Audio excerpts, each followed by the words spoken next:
Toronto, and these are the world champions. The Toronto Blue Jays are a baseball juggernaut eyeing their second straight trophy. But even with no fear, now comes the fun, repeating. They have shown a certain style, a flair, almost a swagger with their speed, experience, and aggressiveness. They are happening, they're confident, and they're just plain scary. Meantime, the way they've played, you wonder if Halloween had come early for the White Sox. All tricks and no treats. It is time to refocus and regroup. The White Sox are staring at a 2-0 deficit and now playing inside the home dome of the champs.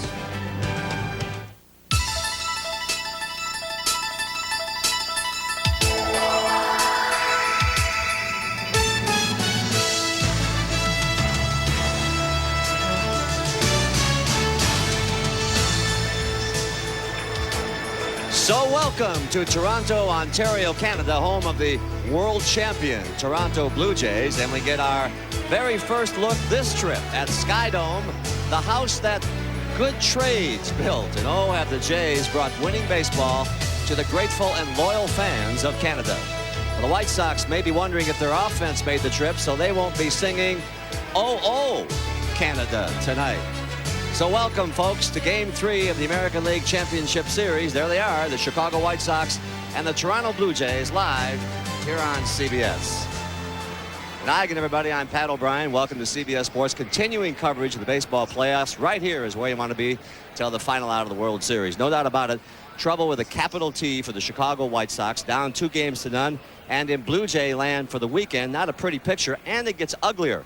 No hitting to speak of. And now they're beginning to bicker amongst themselves after Bo Jackson was quoted as saying that the team was a man short after 2 losses in which Bo did not play. Things got a little heated. Manager Gene Lamont took offense that Bo was criticizing his own team. Now, I spoke with Bo and Lamont before about this incident. If it did fire the ball club up, that's good. And if it's going to fire us up more, I'll go out and say some more and then add a little bit to it. Mm-hmm. But what about you and Gene Lamont, your manager? Are you getting along? If I had a personal problem with Gene Lamont, but I would go to him. Mm-hmm. I wouldn't go through you all in order to get a message to him because I don't operate that way. I don't see where we've had any problems in the past or will have any problems in the future. How angry were you, or were you angry when you heard the Bo Jackson statement of we were one man short? The reason I didn't like it is because I thought it kind of said something bad about one of our players, one of my players, somebody on this team. I didn't think it was the right thing to say, but I think that was frustration as much as anything bad. This is all you need right now, right? Maybe we'll take our mind off the game and we'll get some big hits. I don't know. Proving that in sports there's always something, and there's more. Gene Lamont tells us now that George Bell, upset that he's not playing, is angry, but he insists that the team is focused on the game, and we'll see tonight. Well, here at Skydome, you will never see the sky. The dome is closed all night, no matter what the weather. That's an American League rule, so Greg Gumbel and Jim Cott will be breathing recycled air, as they call the game tonight for you. Well, come on in. It's Game 3 of the ALCS, Chicago and Toronto. Enjoy the game after a word from your very own local station. See you later.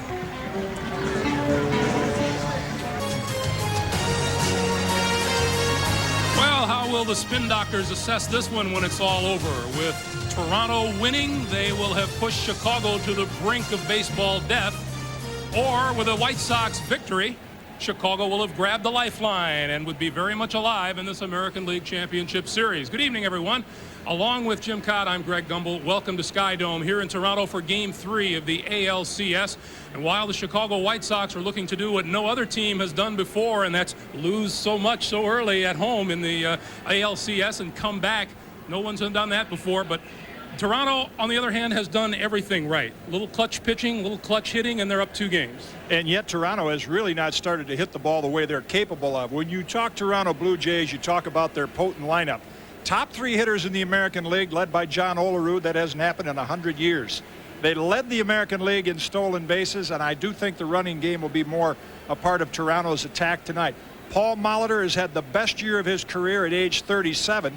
I haven't even mentioned the best leadoff hitter in Major League history yet, Ricky Henderson. And Joe Carter, who has more RBIs than any player in the major leagues in the last 9 years. And I think his bat will be key for the Blue Jays tonight. Well, you know about the changes Gene Lamont has made for the White Sox. Frank Thomas out of the DH slot and in at first base. Bo Jackson, the designated hitter tonight. He's done some exciting things for Chicago. What else do the White Sox have going? Well, I think one thing, they're away from some of the distractions they had in the first couple games. Pat referred to the bickering in the clubhouse. And I think when this ball club got to Toronto, you could sense it on the field and in the clubhouse. They're more relaxed. They're more comfortable. They have more reasons than that. They have a left-hand pitcher going tonight, and Toronto is under 500 this season against lefties. No ordinary lefty. This is Wilson Alvarez, perhaps the best pitcher in the American League since late August. You see his record there, perfect at 7-0. All right, Jim. If you are looking for a ray of hope and you're a Chicago White Sox fan, consider this. Over the season, they were the best road team in the American League at 49-32. They'll go with Wilson Alvarez tonight. Pat Henkin will go for the Toronto Blue Jays as they continue to arrive here at Sky Dome. We'll have the starting lineups and the opening pitch when we come back to Toronto in a moment. CBS Sports coverage of Game 3 of the American League Championship Series is brought to you by Oldsmobile. Cold-filtered Miller Genuine Draft. Get out of the old, get into the cold. And by Magnavox, the ingenious products from Magnavox. They're smart, very smart. ALCS about ready to get underway here at Sky Dome in Toronto. The starting lineup for the Chicago White Sox, headed up by manager Gene Lamont. Tim Raines, the leadoff man in left field. Second baseman Joey Cora bats second. Frank Thomas in his usual spot in the number 3 slot in the lineup, but he's at first base tonight. Robin Ventura is at third batting cleanup. Ellis Burks hitting 5th in right field. Bo Jackson is the DH tonight. The center fielder is Lance Johnson. Ron Karkovice is behind the plate, and Ozzie Guillen is the number 9 hitter at shortstop. And for the Blue Jays, the usual alignment. You need speed in the outfield here, and Toronto has plenty of it. Ricky Henderson in left, Devon White, the center fielder, and over in right field, Joe Carter. Infield has Ed Sprague at third base with Tony Fernandez, all-time shortstop leader in fielding percentage. Roberto Alomar at second, and John Olerud over at first. Usual catcher Pat Borders behind the plate, and he'll catch 24-year-old right-hander Pat Hentgen. Even though he is starting Game 3, he was the Blue Jays' biggest winner with 19 wins. Hard-throwing right-hander, a high ball pitcher. It'll be interesting to see how he matches up with the White Sox lineup. Pat Henkin with a better record on the road this season than he had here in Sky Dome. He was 7-6 with an ERA close to 5 here in Toronto. On the road, he was 12-3, and his earned run average was under 3. The leadoff man for Chicago will be Tim Raines.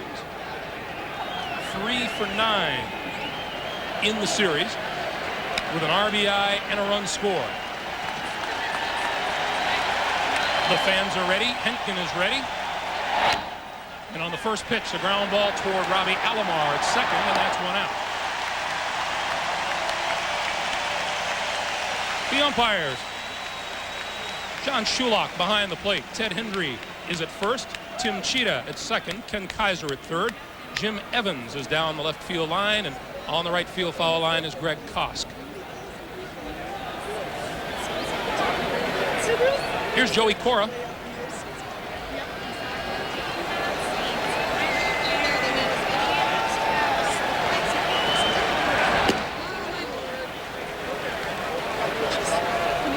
Cora hitless in 8 trips to the plate, and that's one of the maladies that the White Sox have. They come in hitting just barely above 200 as a team for the series. Good situation for Joey Cora here to get on base, because Pat Hentgen is a high ball pitcher, and it's a little more difficult to get high strikes called than low ones, and he's a small target.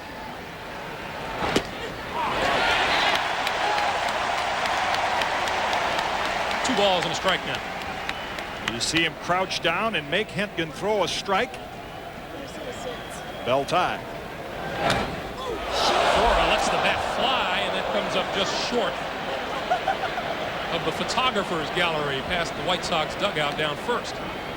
Well, at least his hands are relaxed. Ed Farmer, who is a former big league pitcher, White Sox broadcaster, was trying to get a smile on Joey Cora's face and loosen him up a little. But usually when a hitter loses the bat like that, at least you know his hands are relaxed and he's not squeezing it too tightly. Joey's not smiling, not just yet. No.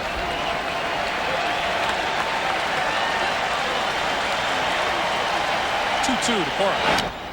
Up the middle. Back at second, base hit. Cora has his first hit of the series.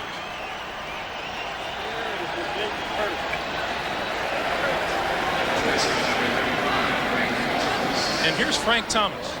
Yesterday, White Sox arrived, worked out, and Thomas put in extensive time at first base. Working on throwing down to second, fielding ground balls. Was heard to say, just like riding a bicycle. Well, that'll be something we will develop and pay close attention to tonight, because he could be a big factor at first base with the Toronto running game. Foul back. Those two hits, incidentally, are the out by Raines and the hit by Cora. That again shows you how the White Sox prepare for a game. Hentgen is a high ball pitcher, a fly ball pitcher. And you could see the conscious effort on both Raines and Cora to swing down on the ball and hit it on the ground, and they both did. That again is part of Walt Hriniak's pregame preparation. That's inside, 1-1. Teams that do get to Hentgen usually get to him early. His earned run average is over 5 over the first 3 innings of his starts this season. But then he gets it down about 2.8 from the 4th inning on.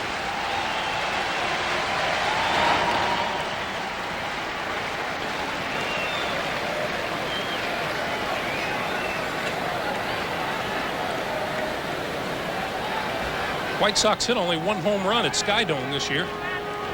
Frank Thomas is the man who hit it. Takes it high and tight. 2-1. Well, the weather is fairly warm, but Dr. Bobby Brown, president of the American League, has said they will keep the dome closed no matter what. I mean, it's a beautiful day today in Toronto, in a beautiful city. And when the dome is closed, the ball doesn't carry quite as well as if it were open. Of course, that might not make a difference to Frank Thomas with his power. Big swing and a miss. Evens the count at 2-2.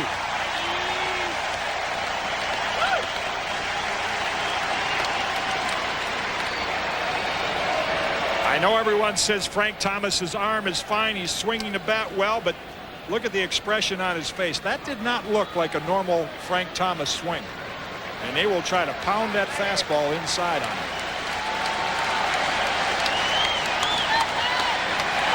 2-2 hit hard to straightaway center field. Devon White on the run is there. And Cora retreats to first.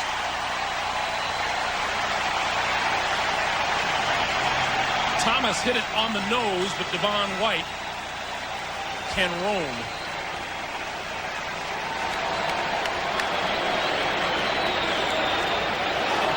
That has been a bit frustrating as we look at Thomas's swing. A bit frustrating for the White Sox. See, this is over the middle of the plate.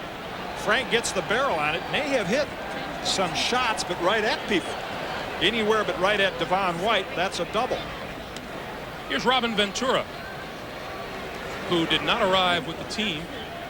He and his wife Stephanie are the proud parents of a brand new baby girl, Madison, who checked in at 7 pounds 10 ounces.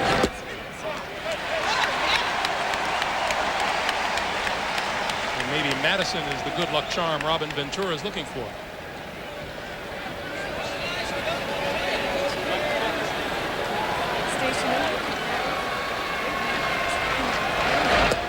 That misses, and it's 1-1.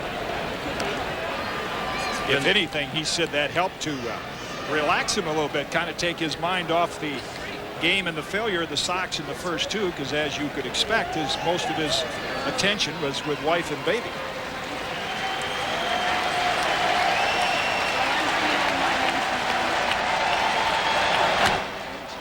Hit to deep right field. Carter back on the run to the warning track, leaps and makes the catch.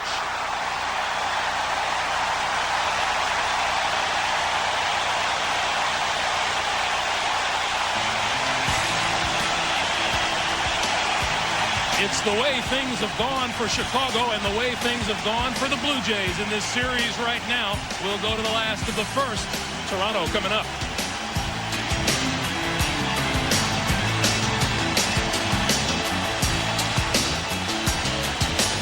Runs, and he shows you with that great catch that saved the Blue Jays a run, snuffed out the White Sox rally.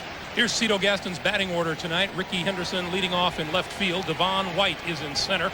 Paul Molitor moves up to third. He's the DH. Joe Carter, the cleanup hitter. John Olerud at first. Robbie Alomar at second. Tony Fernandez at short. Ed Sprague is the third baseman.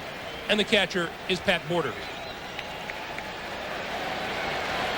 Here's Ricky Henderson as he stands in 0 for 9 in the series. Hitless in his last 13 postseason at-bats. And the two Blue Jays who have not clicked so far in this series, Henderson and Robbie Alomar. Wilson Alvarez has had a terrific last 6 weeks, but he still leads the American League in walks, and that could be a factor tonight. Henderson, high fly ball into right. Ellis Burks drifting toward the foul line. And that's out number 1. Ricky now 0 for 10. In addition to Ellis Burks, let's take a look at the White Sox in the field. Tim Raines is in left, and speedy Lance Johnson is the center fielder, along with Ellis Burks in right. Around the infield, Gold Glover Robin Ventura, then Ozzie Guillen and Joey Cora, and Frank Thomas, whose throwing ability may be tested tonight at first. Ron Karkovice behind the plate to catch Wilson Alvarez. Here's Devon White. Devo 4 out of 9 in the series so far. That's called strike. Wilson Alvarez has been awfully tough down the stretch for the White Sox. Only 23 years old and 8-8 until he went down to AAA ball for a short time. And there's a reason. Fastball strike on the outside corner and a little backdoor curveball, and he's got a changeup to go along with that.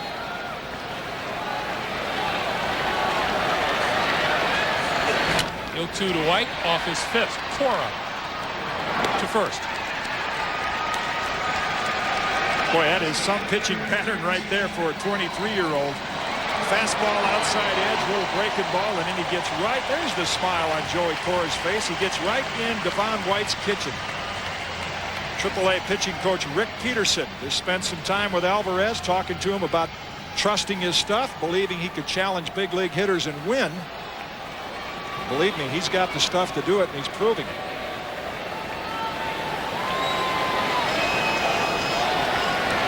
Here's Paul Molitor. To say he's had a good run so far is to issue the understatement of the night. 6 out of 9, a double, a homer. He has scored 3 times. He has 3 runs batted in, and has boosted his postseason average for his career to a hefty 354. Molitor fouls it off. 1-1. Good company right there in the last 3 years. 2 of the top 5 Blue Jays, and Molitor with a comfortable edge over Minnesota Twins star Kirby Puckett. For those who wondered what all the fuss is about Carlos Baerga, that little graphic shows it as well. Molitor pops it down the right field line. Thomas giving chase, has room, and it falls safely. In Oakland back in September, it was on a foul pop that Thomas injured his arm. Plenty of room on this one, but a long run and looking over your shoulder, difficult catch.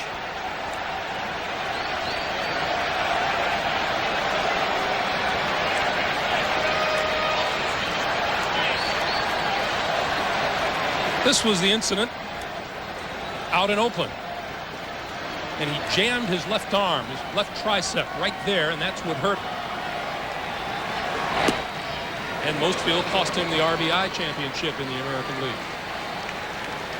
He tried to continue to play, and in one game literally walked off the field during the middle of an at-bat because it cramped up so badly on him. Molitor pulls it foul past third. 2 balls, 2 strikes. mentioned where his throwing could be a factor. If any of the Blue Jays base stealers get on first base, Wilson Alvarez has a high leg kick. And I remember Lou Brock doing this. As soon as a left-hand pitcher lifts his leg, they're going to take off. And he's going to throw the ball to Frank Thomas, which he has to do, and that's going to test Thomas's throwing ability to try to nail these guys at second base.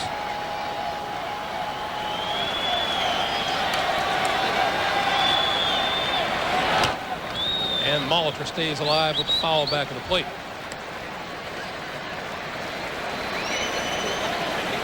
That's Joe Carter swinging the bat in the on-deck circle. We talked about the roof being closed here. The Blue Jays definitely play better baseball when it's closed. They're 30-17 as opposed to 15-14 when the roof is open. Wow. Interesting that it's closed on a nice night, but there was a directive from League President Bobby Brown. 2-2. Fouled again. Remember when Paul Molitor played for the Milwaukee Brewers, those that followed him closely always wore number 4. Came to Toronto, Alfredo Griffin, longtime Blue Jay, had 4. They gave him a selection of numbers, and he said, how about 19, in honor of a guy I played for 14 years with, Robin Young.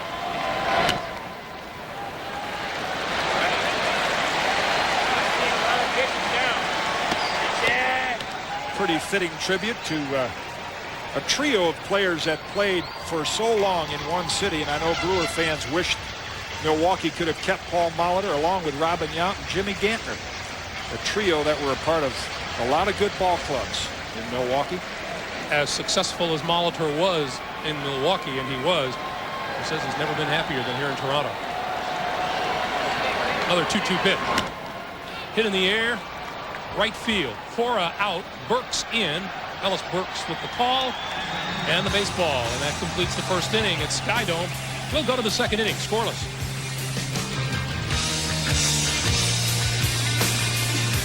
Ellis Burks, Bo Jackson, Lance Johnson to face Pat Henkin here in the Chicago second. We're scoreless. And Burks takes strike 1. Burks just 1 out of 7 in the series, and along with Robin Ventura has borne the brunt of the first 2 Chicago losses. Burks is left 10-man on alone from his at-bat. And lines it to center field for a base hit. Well, you'd have to say early on that the White Sox are swinging the bats very well. Very encouraging for White Sox fans. The Thomas out was scorched to center. Ventura misses by a few feet for a home run. Now a line drive by Burks. Right back up the middle and hit sharply. And here's Bo Jackson,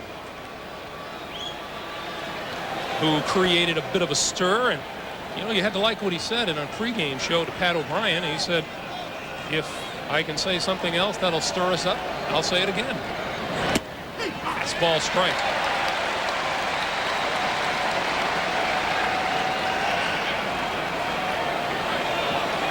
At Skydome this season, now Cito Gaston taking a walk out to the mound.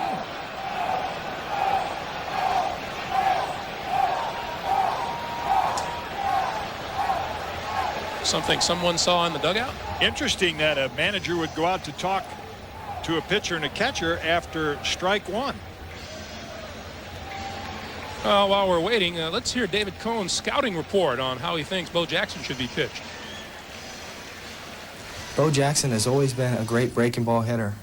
I saw him hit his first home run in the major leagues about 900 feet off of a hanging slider.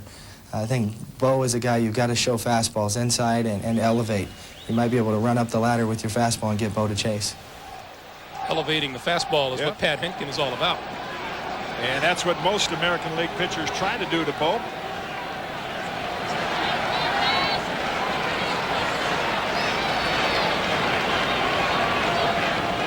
(0-1) the count. There's an elevated fastball. That might have been the trip by Cito Gaston. It said, hey, they've hit some rockets now up the middle and the other way. They're conscious of Pat Henkin's pitching pattern.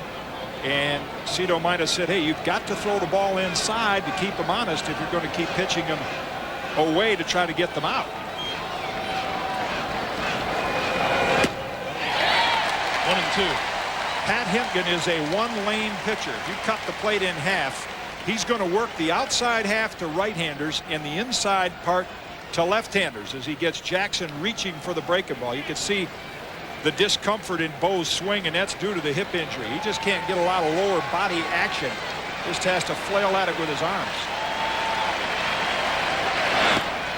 2-2. Well, the onus clearly on Bo after his comments, and he said very bluntly after the Game 2 loss in Chicago on Wednesday that we are a bat short.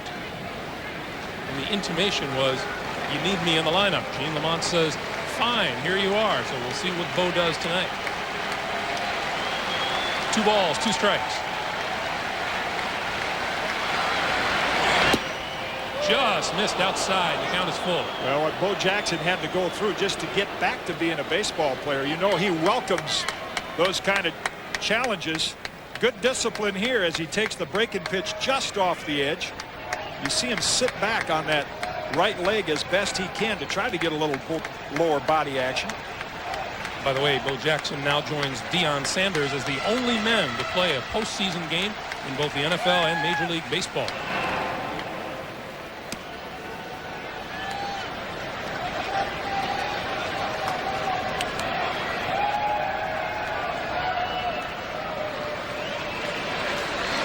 Three and 2, the count to Bo, with Ellis Burks on first and nobody out in the top of the second.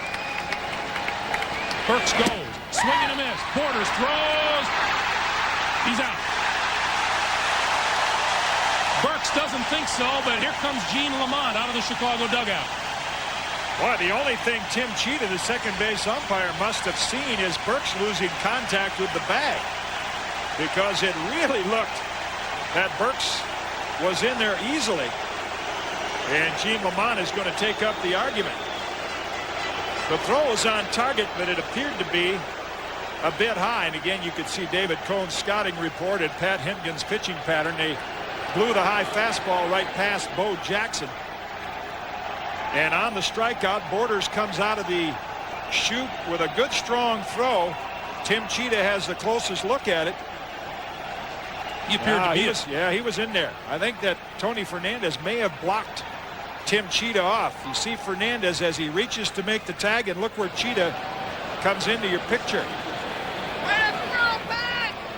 Strike him out, throw him out, double play, and the bases are empty with 2 out now for Lance Johnson. And Johnson fouls it back. He is 1 out of 8 in the series so far.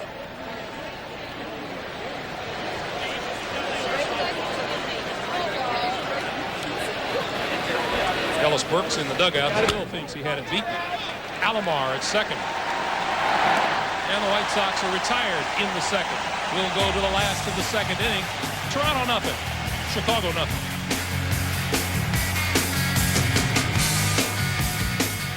Good League East again. You're so unbelievable.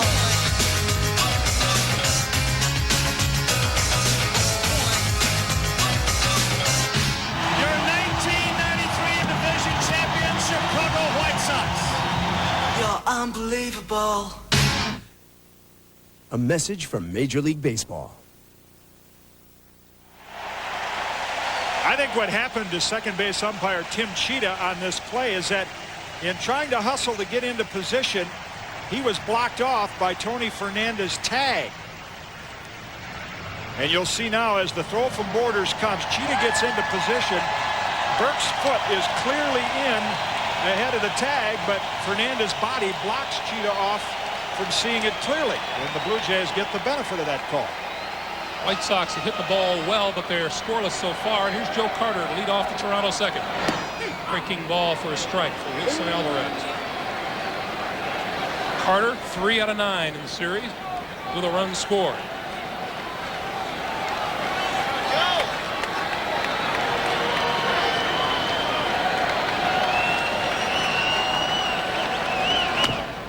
That one's fouled, and quickly Alvarez ahead in the count 0-2. Texas Rangers have to be scratching their heads. Say, why did we unload a left-hander like that at 19 years of age? They made a multiplayer deal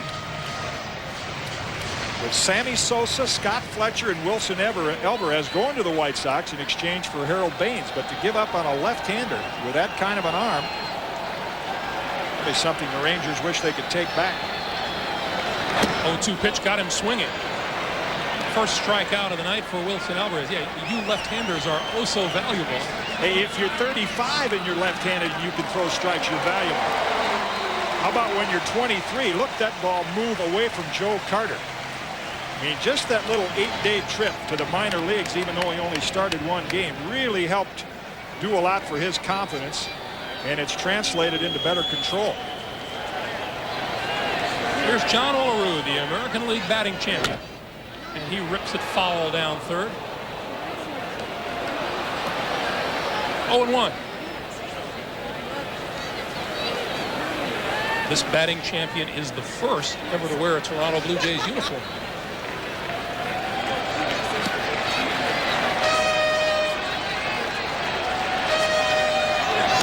Up the middle, base hit. The first for the Jays tonight. There's a risk factor being out on the mound.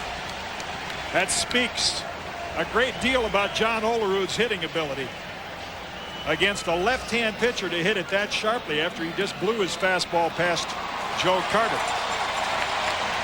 And again, you can see John Olerud, he's swinging aggressively early in the count.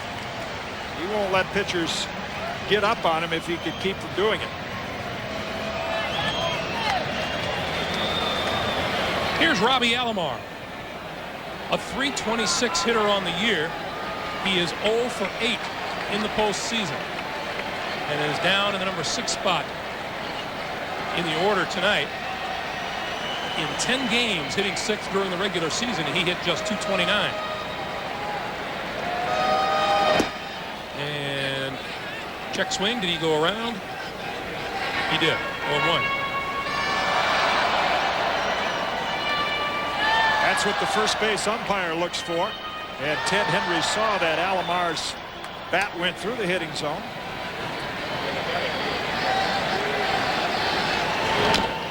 And Alomar down in the count 0-2. He is not the same hitter right-handed as he is left-handed. He made a lot of improvement a couple of years ago. Got off to a great start hitting right-handed, but now this year he's gone the other way. Cito Gaston says no particular reason for it. And that's the case with most of the switch hitters in the Toronto lineup. That's why they're under .500 against lefties. And Alomar drops down to the 6th hole against the left-hander with Molitor hitting 3rd.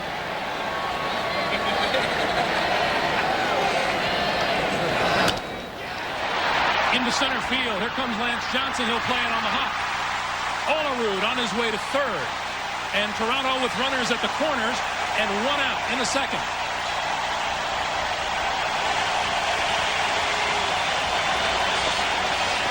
Alomar's first hit of the series.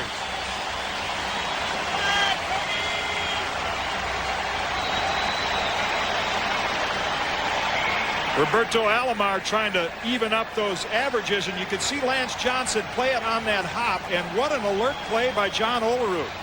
Don't think of him as an outstanding base runner, but you see him coming into 3rd. He had to make a quick judgment whether Johnson could catch that ball or not.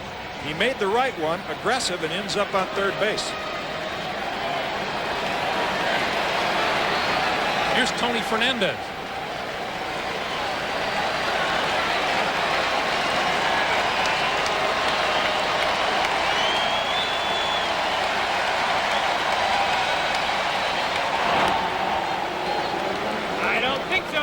Alomar over at first now. Will the Blue Jays run? I think they will. You could see Frank Thomas even come off the bag on that throw to meet the throw. He is not comfortable. Even when he's healthy, he is not comfortable throwing the ball to 2nd. Alomar 55 stolen bases. Back up the middle. Guillen unassisted to 1st, and that'll do it for Toronto here in the 2nd. Made to order double play ball hit by Fernandez. We're through 2 at Skydome. 0-0.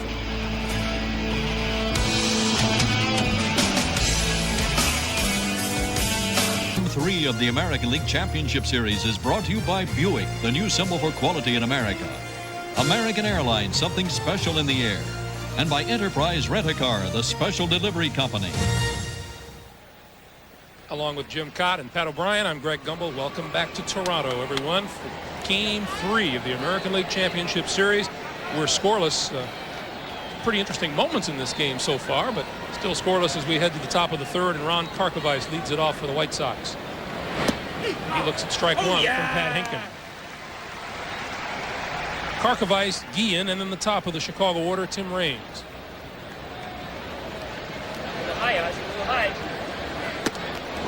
That one tight, 1-1. I think both managers are pleased that their young pitchers, Alvarez 23 years of age and Hentgen 24, have gone right out and thrown strikes in a big game.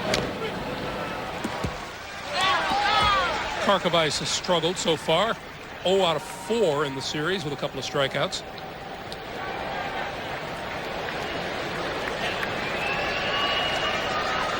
And the Chicago skipper, Gene Lamont. Chalk up another strikeout for Karkovice. And the second of the night for Hinkin. Well, that's Hentgen Boulevard. Said he was a one-lane pitcher, and you'll see a lot of this. Nice little late break. Kind of half curve spin, half slider spin. And it moves away late and quick. Here's Ozzie Guillen. Ozzie looks at strike one. If either Hentgen or Alvarez are having any postseason jitters, there's no sign so far. Chopper toward Olerud. Will flip to Hentgen, and that's the second out of the inning. Take this opportunity to remind you that at the conclusion of today's game, Jim and I will select the Chevrolet Most Valuable Player of the game, and Chevrolet will donate $1,000 on that player's behalf to the Special Olympics. Top of the order now, Tim Raines. Pretty appropriate picture right there from a guy who has had his share of great moments in American League Championship Series play, George Brett.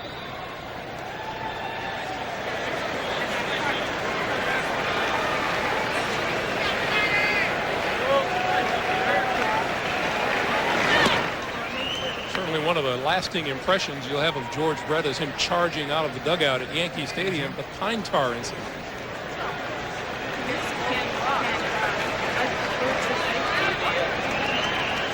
1-0 the count. And a breaking ball in there now evens the count of the ball and a strike. Both pitchers are showing the respective lineups that they can get the breaking ball over when they're behind in the count.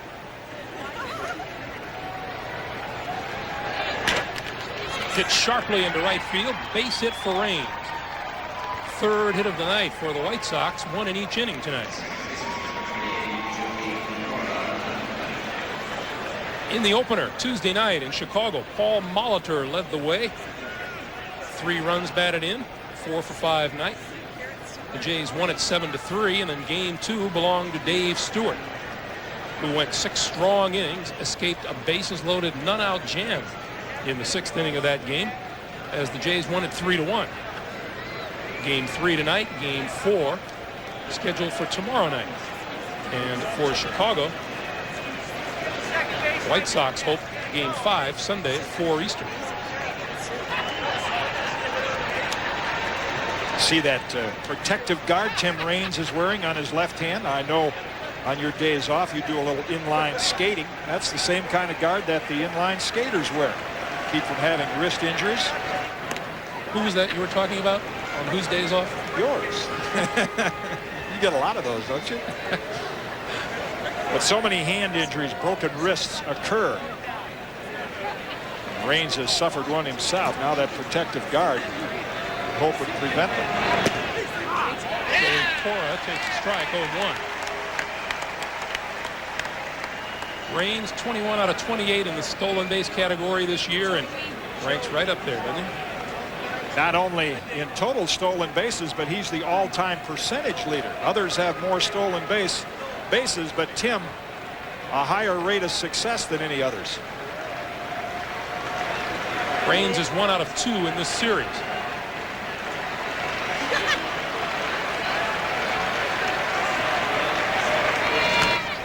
Cora fouls it back and counts 0-2.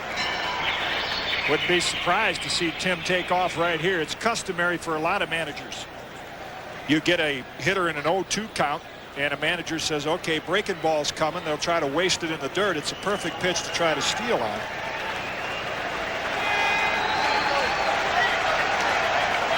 And Pat Hinkton wants another baseball. Asked Gene Lamont before the game if he might do anything differently in order to shake up his team. He says, well, we've gone through these things before, and he says we come out of it really smoking the baseball. And he said, but then again, we don't have a lot of time. They've hit it well in the early going tonight.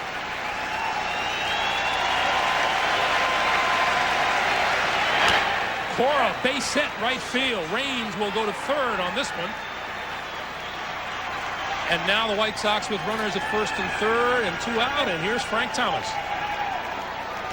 Cora is 2 for 2. Major mistake by Pat Hinkton on 0-2. You see the breaking ball on Joey Cora's swing. It's about belt high right on the inside, a hanger. Not a good pitcher's pitch on 0-2, especially would have been the third out of the inning, and Frank Thomas now comes up.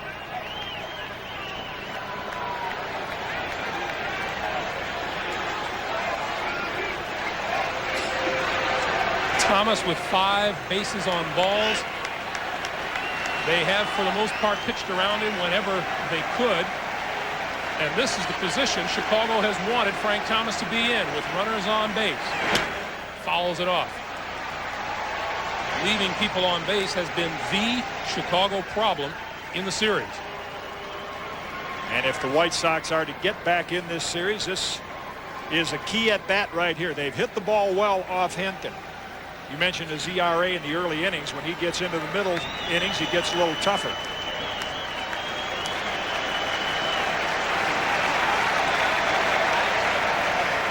Hinkton tries to bluff Cora at first. Thomas in the top 10 in the American League in hitting, in homers, in RBIs, in bases on balls, in runs scored.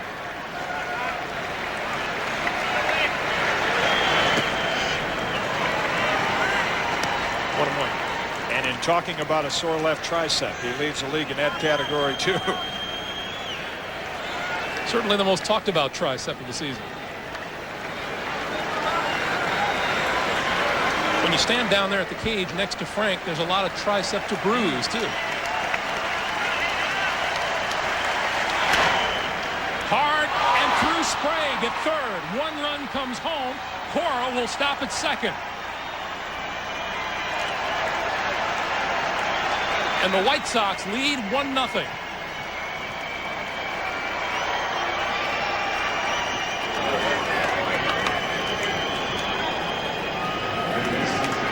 I believe they have ruled that a base hit. Well, I'm sure if you asked Ed Sprague, he'd say, I should have made that play, but that ball was scorched.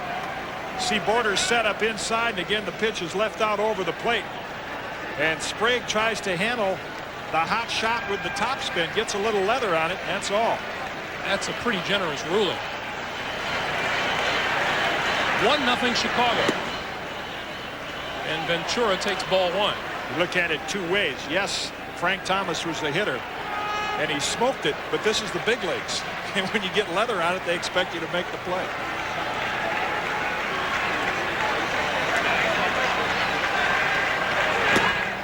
That's up high, ball 2.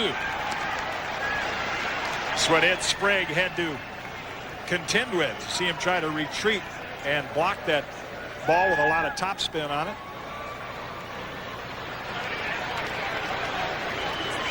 Fifth White Sox hit of the night.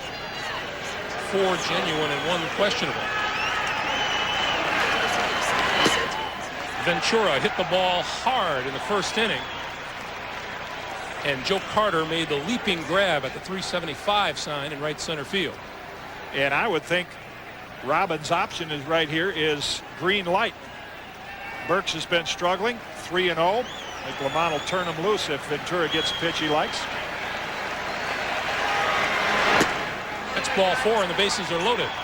4th walk of the series for Ventura. He walked 105 times during the regular season. And another trip to the mound, this one by Galen Cisco.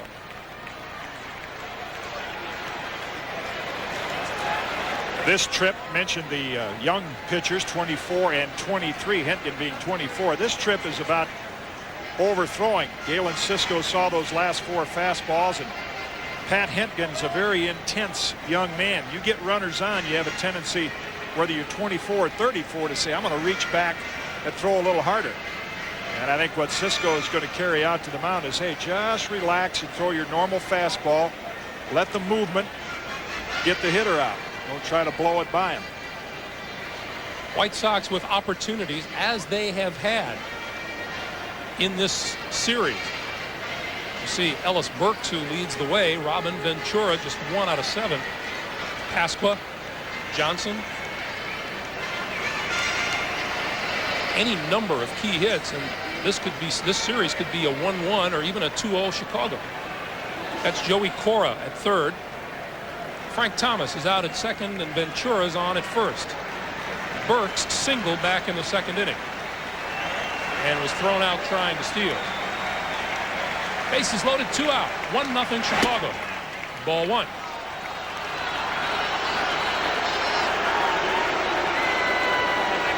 Hentgen holds the opposition to an .095 average with the bases loaded. That's in his career.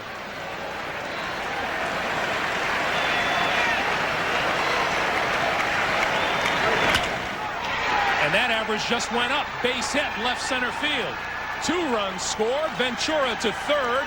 3-0 Chicago.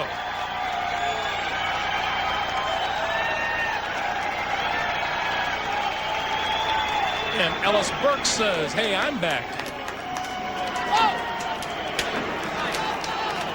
Well, again, in the first 2 games, they dealt with the hard slider of Juan Guzman and the great performance by Dave Stewart.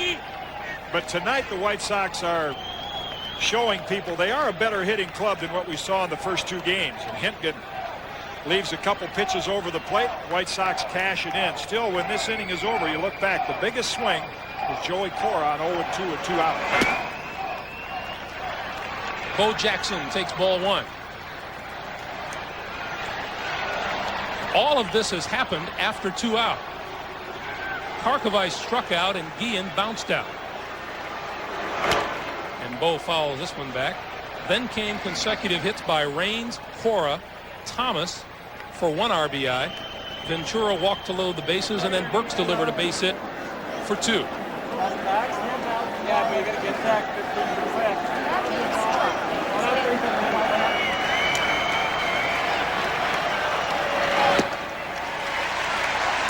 A ball and 2 strikes now to Bo.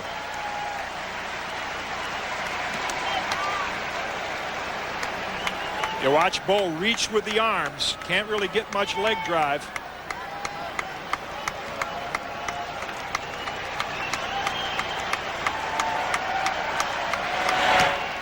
Fouls it back. Last 4 home runs the White Sox have hit. Bo has hit 3 of them, including a 3-run shot in the game that clinched for them the American League West.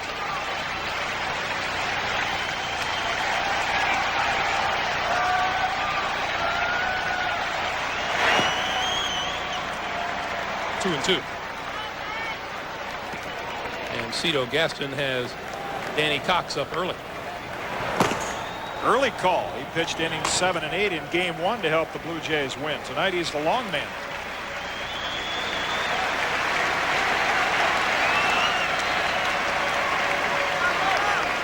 Runners at first and third for Chicago. 3 runs in. And Pat Hentgen has been hit hard in his 2 2/3 inning so far. Bounces. And a nice stop by Borders. And that runs the count full now, 3 and 2. This saves a run. Watch Pat Borders get the knees down. Catcher says, I don't care if I catch it. I just want to block it and keep it in front of me. And Borders does. With Guzman in game 1 and then Stewart, Borders has been a busy scrambling man behind the plate on defense. Full count. There goes Burks. And we'll do it again. Yeah, his toughest job in the first 3 games is trying to keep the ball from going south of the borders, because a few of them have.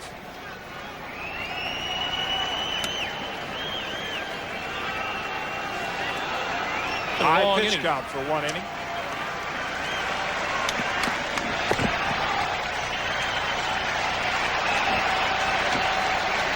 There goes Burks for first. Ball 4, and the bases are loaded again.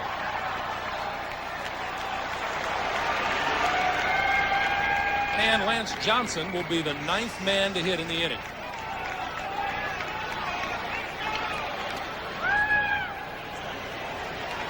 Cito with a call to see if Cox is ready.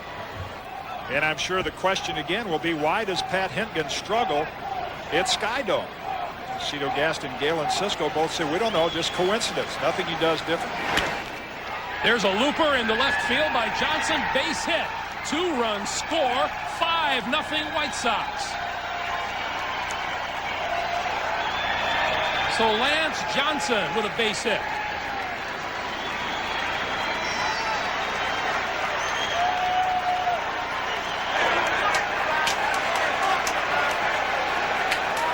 The 5th hit of the inning for Chicago.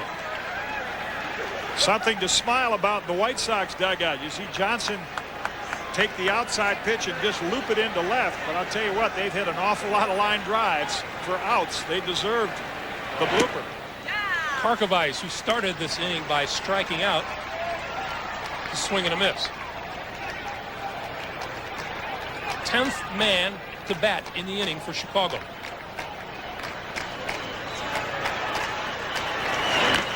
And the check swing up the first base line runs the count to 0-2. Until this inning, scoring with 2 men out had been the exclusive domain of the Blue Jays.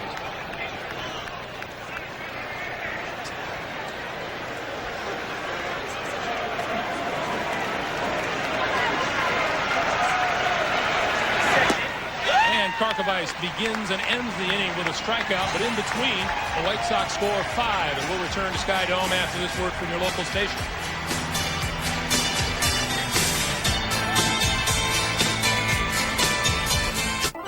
On the top of the 3rd is the first good news for the city of Chicago in quite some time. We go to the last of the 3rd, the White Sox leading it, and what a difference a base hit with runners in scoring position makes. Well, 2-out rally. You said the Blue Jays have been doing that. Or little Joey Cora, he got the biggest hit of the inning. Ed Sprague, Pat Borders, Ricky Henderson to face Wilson Alvarez, who now has the luxury of a 5-run lead. That's ball 1. 24 pitches from Wilson Alvarez tonight now. 20 of them have been strikes.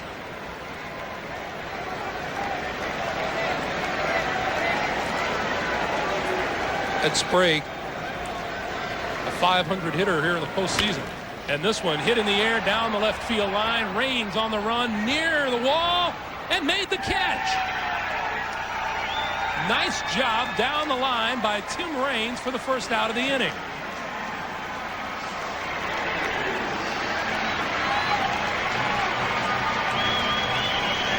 Both teams blessed with outstanding speed in the outfield. You see Tim Raines take a quick glance. How close am I to the railing? And an acrobatic catch. Tim, put the sign back up. A souvenir for somebody. Autograph it with the spike mark in there.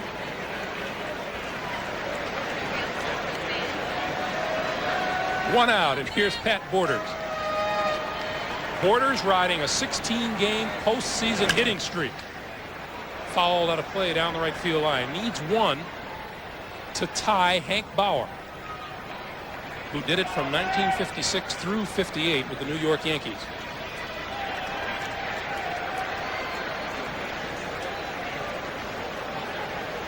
What used to say CBS Sports down the left field line.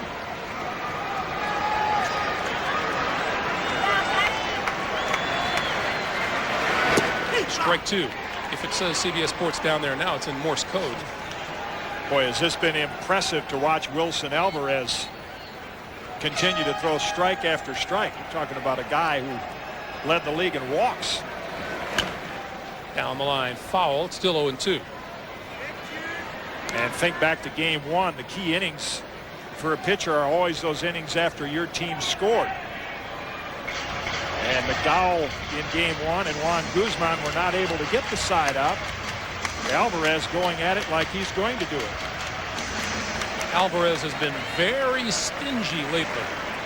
7-0 over his last 8 starts. That just misses outside, 1-2. In his last 5 starts, he's allowed just 3 earned runs total.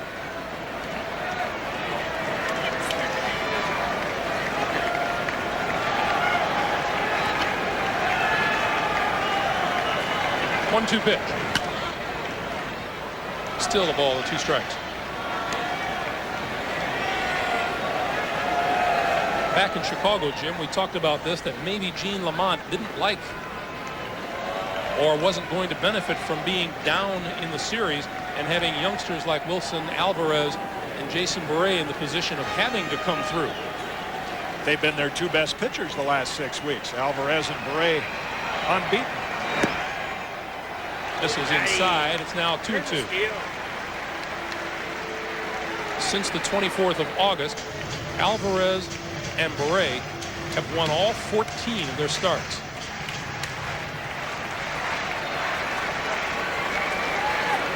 Here's the 2-2 to Borders. Fouled hard down the right field line.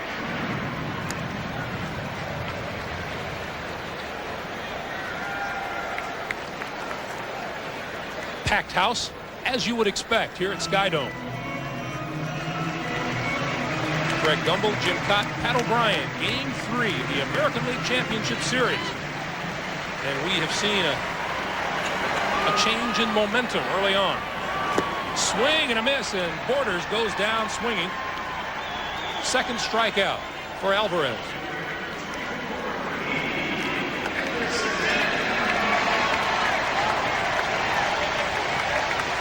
Good late breaking curve by Alvarez after Borders fouled off a few fastballs. And see right there to the hitter, it looks like it's going to be about bell tie. You can see the tight rotation on that curve. Here's Ricky Henderson, still looking for his first hit of the series.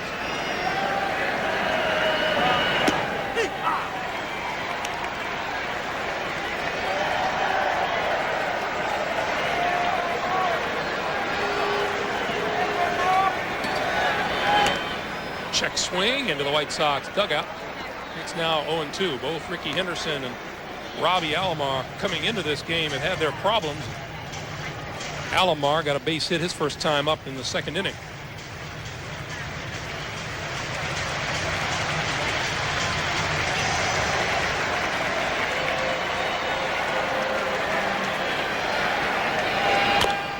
Foul to the plate. We talked with Cito Gaston before the game and said that when Ricky was on base back in Chicago that he wasn't running as you would expect, and Cito mentioned the soft dirt between first and second, which the Blue Jays will not have a problem with here at Skydome with the sliding pits and the AstroTurf.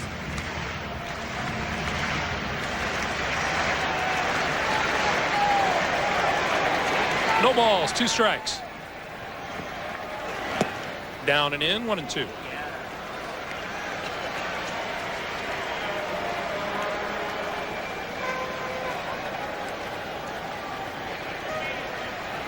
Chicago 5 runs, 7 hits, no errors. The Blue Jays no runs, 2 hits, and no errors.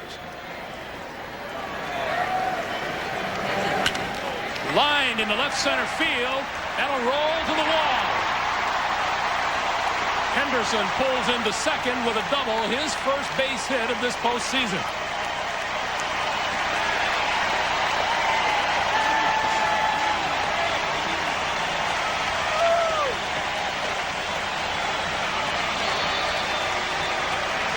Well, it seems like in this series, the first 2 outs are just to kind of get things out of the way. You could see the screwball spin on Alvarez's changeup, and Henderson goes out and gets it. But all of the action in this series begins to happen with 2 out.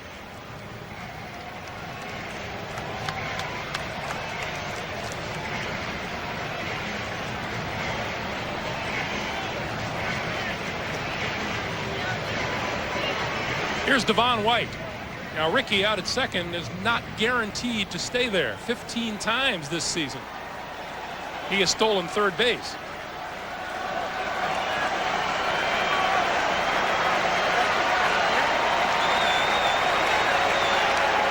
See what Devon White has done with runners in scoring position.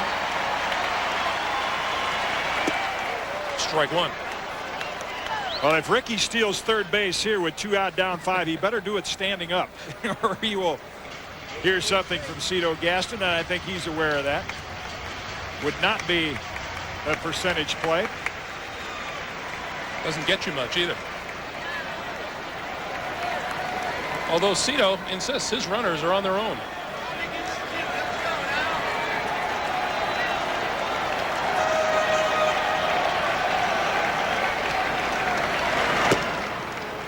Yes. 1-1.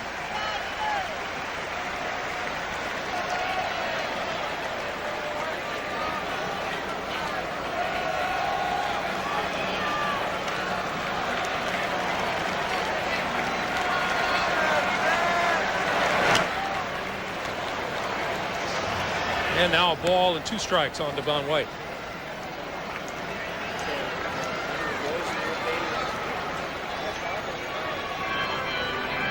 Much more relaxed team. You could sense it in the clubhouse and on the playing field.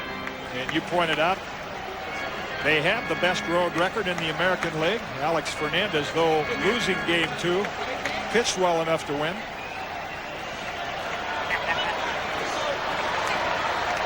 Tomorrow's game 4, Jason Beret will go for Chicago. Todd Stottlemyre for Toronto.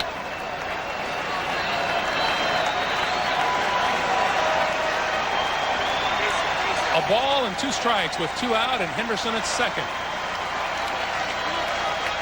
And there he goes.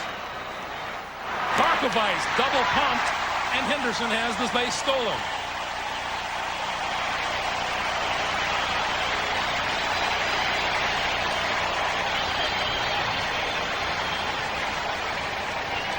A big lead and a good jump. You can see Ricky looks in. He almost has it on cruise control. I think he sensed Ventura playing well behind third base, and that's what Karkovice had to wait for.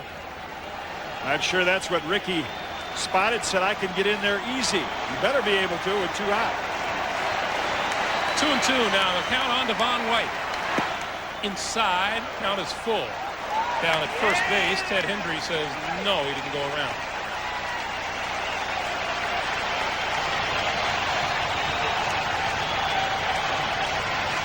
Karkovice had thrown Ricky out twice in his last 3 chives.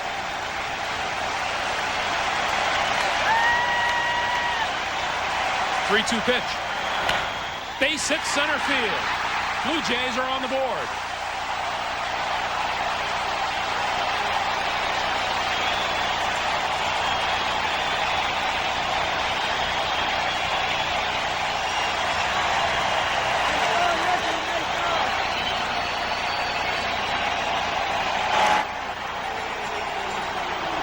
Another 2-out hit. The Blue Jays get on the board just out of the reach of Alvarez, and I think that's what would cause a little anxiety on that Chicago bench. Even though they scored 5, this is such a potent attack.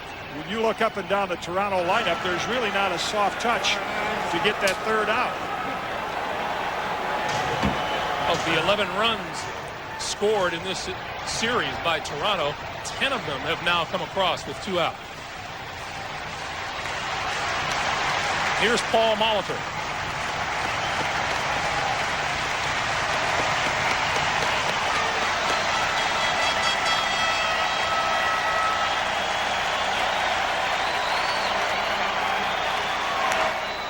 And Molitor swings and fouls back.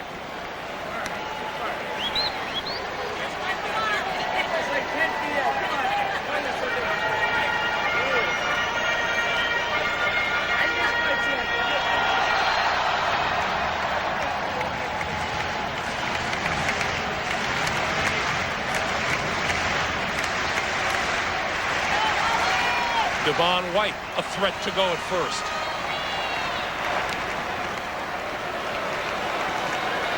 He referred to Ricky stealing third base with 2 out, and that the Blue Jay runners are on their own. And even though they're down 4, it'd be surprising to see Devon White try to steal second base. 34 steals and 38 tries this season. There he fakes the break and comes back.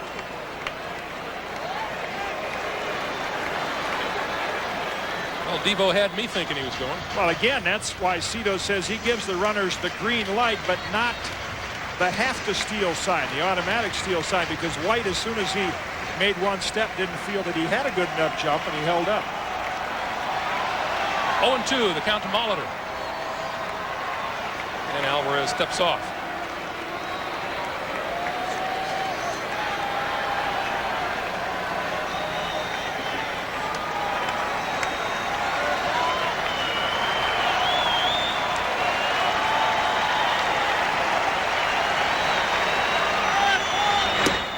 Is high, and it's 1-2.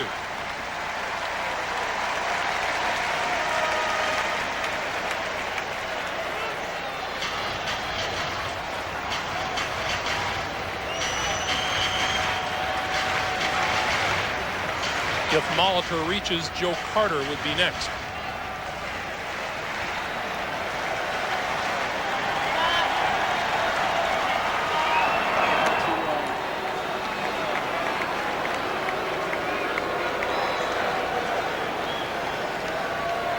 Opponents have 22 stolen bases. Against Alvarez, 17 have been caught stealing. And he's got it picked off. Thomas throws down. The throw is high, but in time, and that will retire the Blue Jays here in the third. They get 1 back, and at the end of 3, it's the White Sox 5 and the Blue Jays 1. Team summary is sponsored by Bud Light. White Sox with a 5-run third inning, lead it by a score of 5-1. Wilson Alvarez, for the most part, has been in control. The lone Toronto run coming on an RBI single by Devon White. And here's Frank Thomas's throwing arm getting challenged. Look the way he comes to meet the throw, so he's got plenty of room to throw it past Devon White. I tell you, that was a welcome sight in that Chicago dugout, because that's what they were concerned about, Frank's ability to throw it to second. There's a base hit into right field for Ozzie Guillen leading off the 4th inning. That is the 8th Chicago hit of the night. And that will start the alarm bells ringing in the Toronto dugout again. We go to the top of the order, and Tim Raines.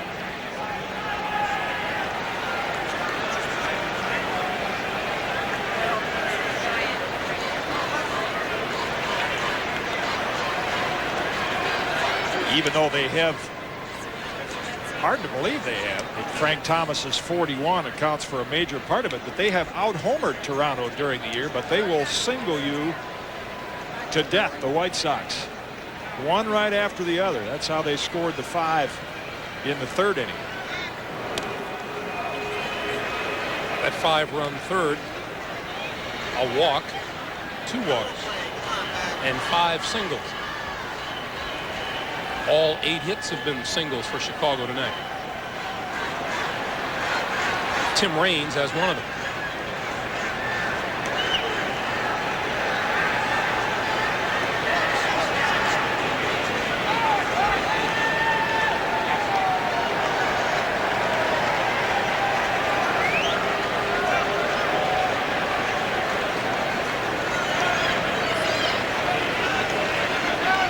Guillen goes, swing and a miss, and now he's caught between first and second.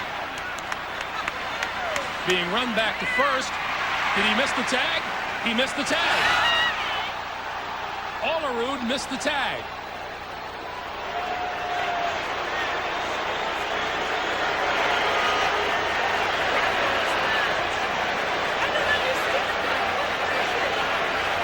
Sounds like a commercial we used to hear. He missed the tag, and he did. Guillen stops, and Borders does a great job. I mean, he holds the ball. Ozzie knows he's in a rundown. He says, okay, what can I do now? Try to read the throw from Fernandez. And see, that's where John Olerud didn't do what Frank Thomas did. He stayed in the baseline and then had to reach out for it. You see, by reaching, that enables Guillen to just avoid the tag. Olerud has a chance to go back for him here. Not really. If he's standing inside the line, he could catch it on his glove side and then make the tag. 0-1 is the count now on Tim Raines. Suddenly, things seem to be going right for the White Sox tonight.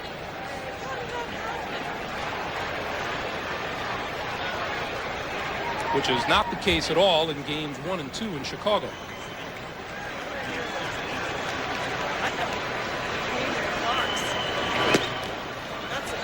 Outside, 1-1.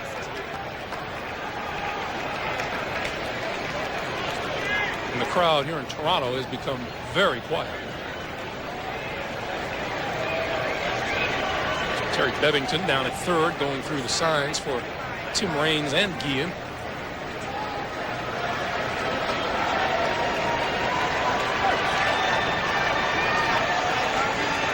Ozzie goes again, and this one's fouled off. He stops to have a word with Robbie Alomar. Take a look again at that rundown play. See, John Olerud should really be right out here. If he's standing out there,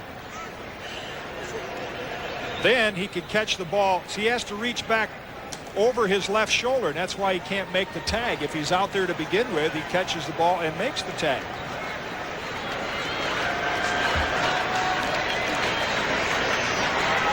The end result, Guillen still on at first. 1-2, the count on Raines. Foul back.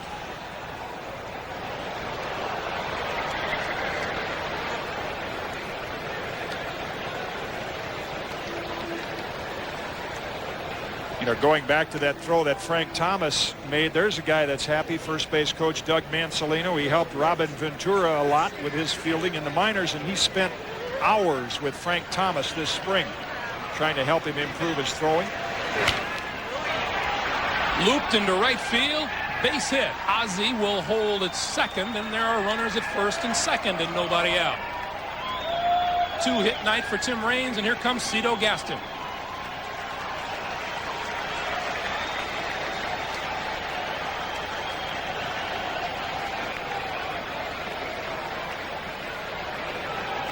Pat Henkin, we told you in the first 3 innings of starts this year, had an ERA of 5.13. He gave up 5 in 3 innings, and he is gone. We'll tell you about the new pitcher when we come back to Toronto in just a moment. 2 things definite about Pat Henkin, the Toronto starter. He was certainly a more effective pitcher earlier in the season than down the stretch, and secondly, he was more effective on the road than he was here at Skydome. Sometimes when you are a one-lane pitcher, outside the righties, inside the lefties, and you throw high fastballs, big league hitters will catch up with you. Danny Cox into the game now. Worked a couple of 1-2-3 innings in game 1 Tuesday night.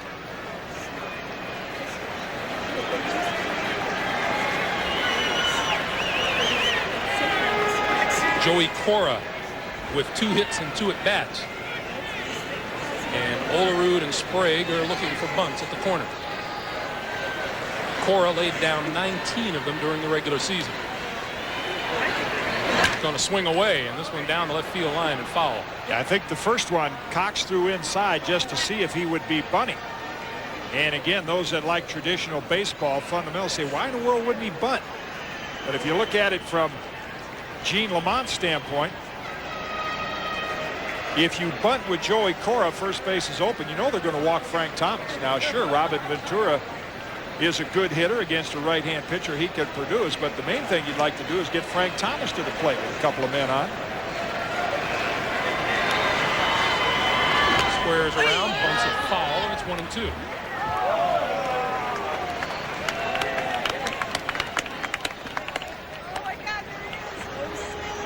There is the big hurt on rumors of a new contract totaling $44 million over a 6-year period. He said there's nothing new happening.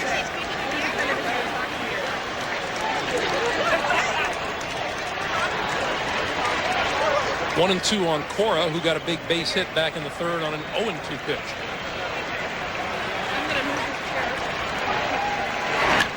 lays down the bunt with 2 strikes on him, and it's a good one. Sprague throwing to first and got him. And Ventura halfway down the line at third, or rather Guillen, and Guillen walking back.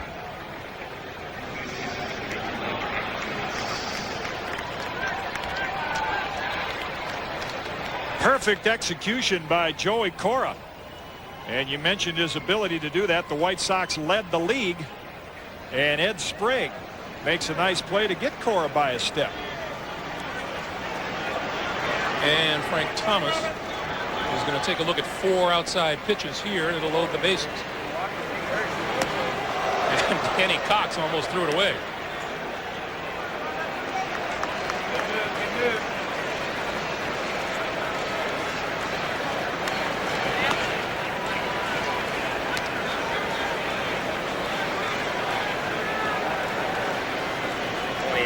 Thomas had 23 intentional walks this season out of the 112 that he posted on the year. And this will load him up for Robin Ventura. So the bases are loaded. Back in the 3rd inning, Tim Raines scored on a Thomas base hit. 2 more came across on Ellis Burks' single to make it 3-0. And then Lance Johnson singled 2 more home. It was 5-0 Chicago, and then in the bottom of the 3rd, Devon White's base hit scored Ricky Henderson. That's where we are, 5-1. Bases are full. Ozzie Guillen at 3rd, Tim Raines at 2nd, Frank Thomas at 1st. Ventura looks at ball 1. Bases loaded and only 1 out here in the top of the 4th, and the White Sox threatening again.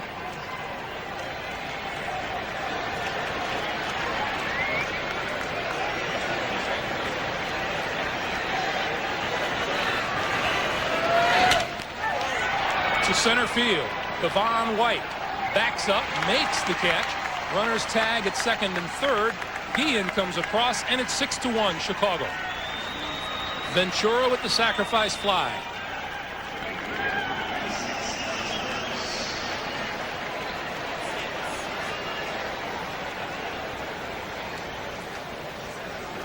Think back to Game 2 on Wednesday afternoon when the White Sox had the bases loaded and couldn't come through. They've taken advantage of opportunities tonight. Robin Ventura knows Danny Cox, a sinker ball pitcher, and he wants to make sure he gets something up, and he does. Bell tie that he can drive to the outfield and restore that 5-run lead. That's what managers will pay attention to as this game goes on. If both teams score more, Gene Lamont's going to say, what do I have to do to get that 5th run, that 5-run lead back? Because very simply, grand slam home run can't tie the game then.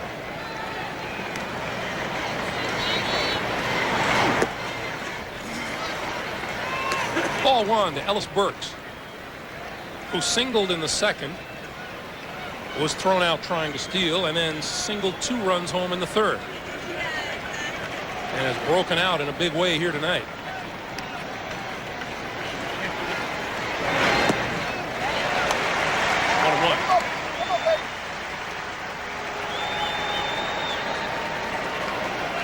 Nice breaking ball from Danny Cox.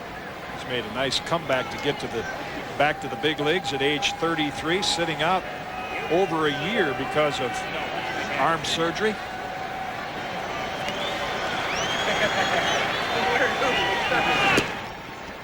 That's ball 2. Danny was a member of the St. Louis Cardinals back in the mid-'80s. They went to the World Series in '87. Actually got a chance to pitch with the National League East Division winning Phillies. He wanted to be a starter there. No room for him in Philadelphia's rotation. Count is now 3-1 to Ellis Burks.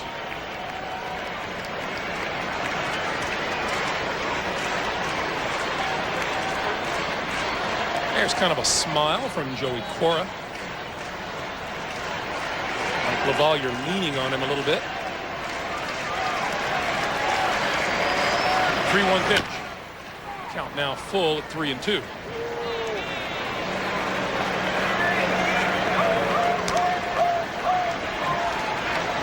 Even though no team has done it, lose the first 2 games at home and come back. The Blue Jays are very aware by looking at the kind of pitching the White Sox can throw out there in Alvarez and Beret.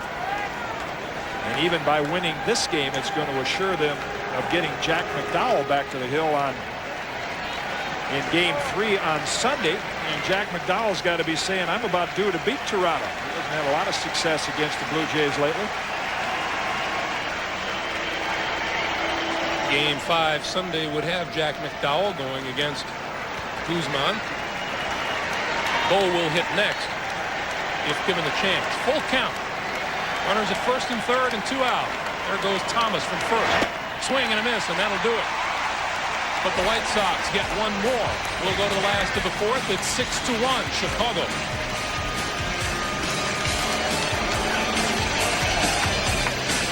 Will lead it off, followed by Joe Carter and John Olerud.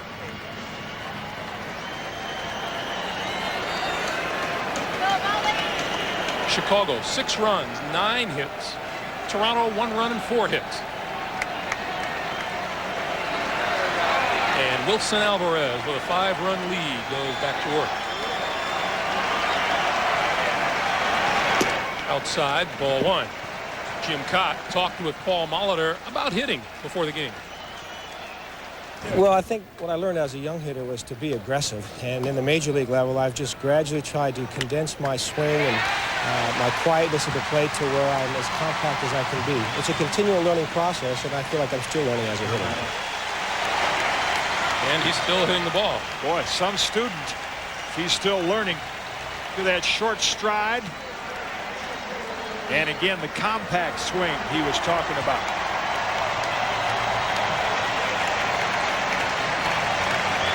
So Molitor on, and here's Joe Carter. That's why the White Sox concerned about trying to tack on some runs. This is an explosive lineup.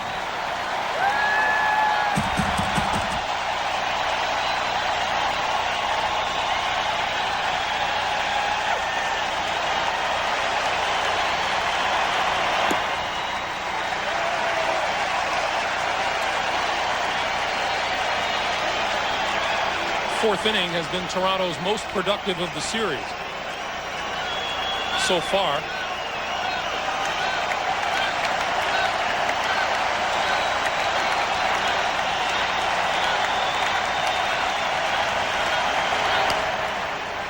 One and one. Joe Carter made the defensive play of the game back in the first inning against Robin Ventura. This was Joe against the fence to end the first. And eventually those line drives caught up with Pat Hentgen.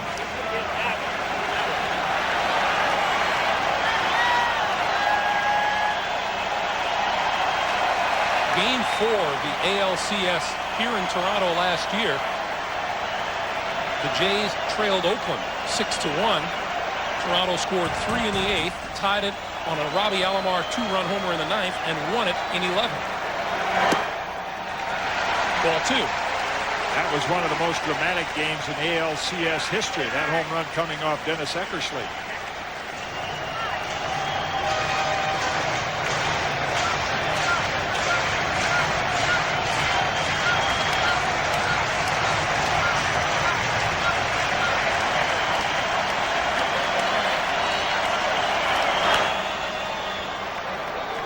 And count even now, Carter at 2-2.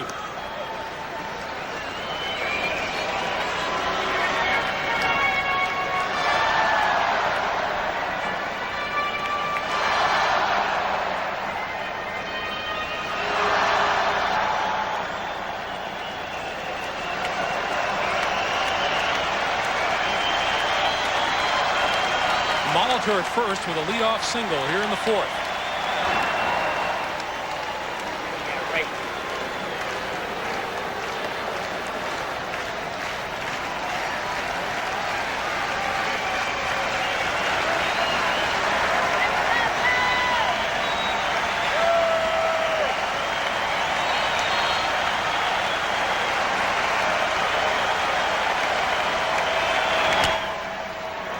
Foul past third. You saw that base stealing percentage. And again, being down 5, Toronto will not quit running. But as a base runner, you want to make sure you get a good jump like Ricky Henderson did stealing third. You're not going to take as many chances and run at will as if you were on top. And that's the advantage of the White Sox being ahead and at least slowing down Toronto's running game a little bit. Cito Gaston, Gene Tennis, Larry Heisel on the Toronto bench. Popped him up. Frank Thomas in foul territory. 1 out.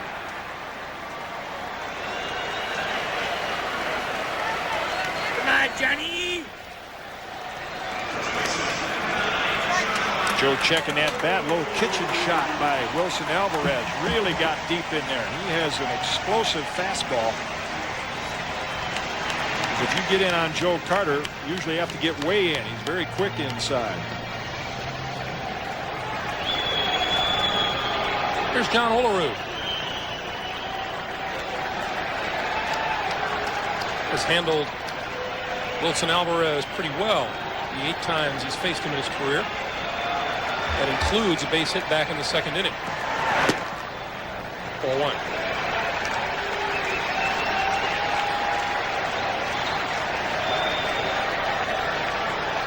American League Championship Series Game 3. 1 on, 1 out, bottom of the 4th inning. Chicago 6, Toronto 1. Breaking ball is high, and it's 2-0.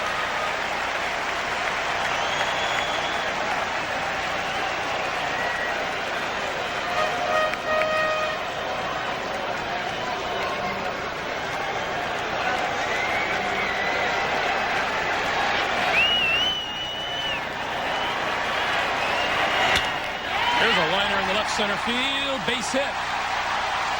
Molitor makes the turn, goes to third, to throw into second, and Toronto with runners at first and third and 1 out.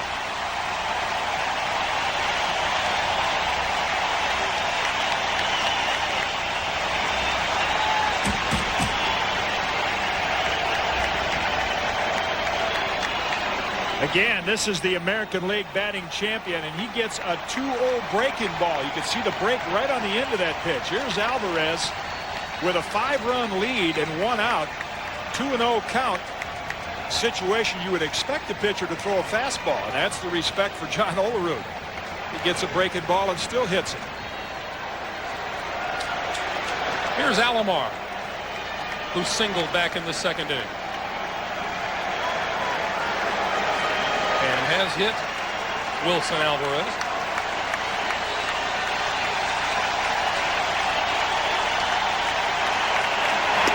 Ball 1.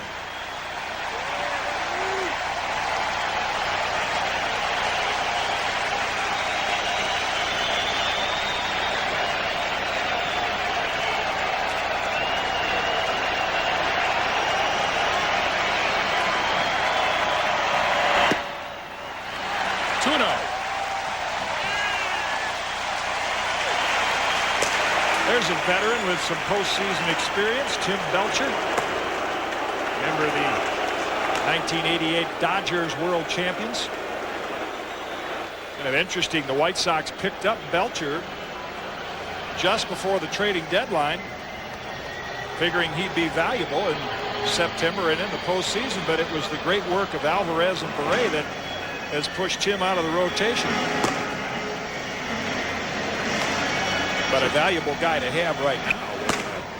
When you're in a situation like this with young pitchers, you can bring a pitcher of Belcher's experience into the game.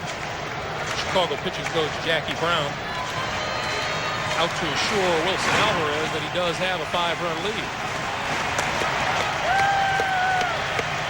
But he's got a 2-0 count on Robbie Alomar. 2-1. A good cut by Alomar. Again, those little visits by pitching coaches. We saw Galen Cisco do it earlier. Now Jackie Brown with a young pitcher are usually not to suffer from the harder and harder syndrome. It's always a temptation when you have a good arm and they hit the ball to try to throw it harder. And those visits are just relax and throw your normal fastball. Ball 3.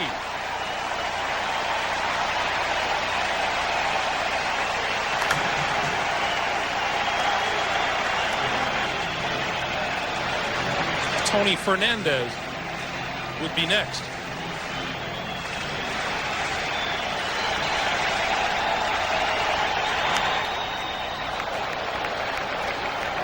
And now the count is full. That's Nick Leyva, the third base coach for Toronto, going through the signs.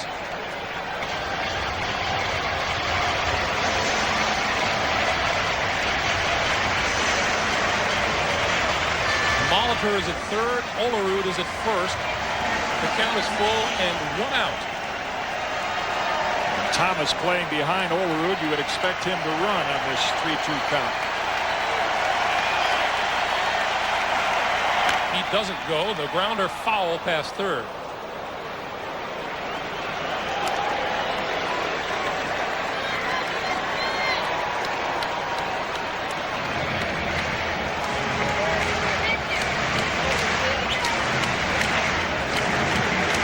He's not quite as loose as they were an inning ago on the Chicago bench,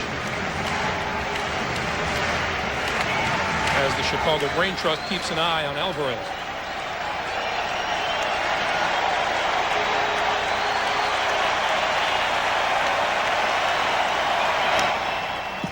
Foul back.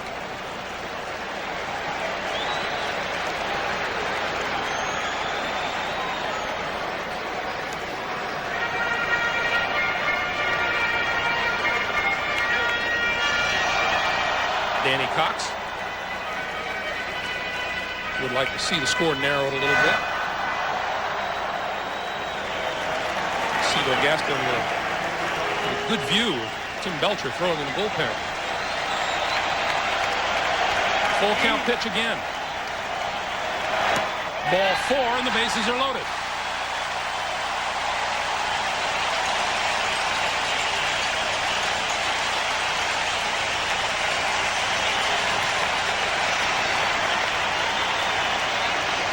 Now Frank Thomas back in Chicago said that he liked being out in the field as opposed to DHing because he has a better opportunity to calm his pitchers down, and that's exactly what he's doing out at the mound right now. See, there's a lot of pitchers out there laughing at that because infielders love to do that. They love to come to the mound and say, hey, you dummy, we're going to tell you what to do. And the pitcher will say, the only thing you know about pitching is it's tough to hit. Get back and play your position. That's an ongoing battle between pitchers and position players, but oftentimes Jim, are you really going to argue with the big hurt out there on the mound? Keith Hernandez assumed that role with the Mets when they won in 1986. Here's Fernandez with the bases loaded and 1 out. And a called strike. Alvarez starts him off with the breaking ball. Paul Molitor is the runner at third. He singled to start this inning. After Carter fouled out, John Olerud singled. He's at second. Alomar, who walked, is at first. Chicago infield looking for a double play ball. And the foul makes it 0-2.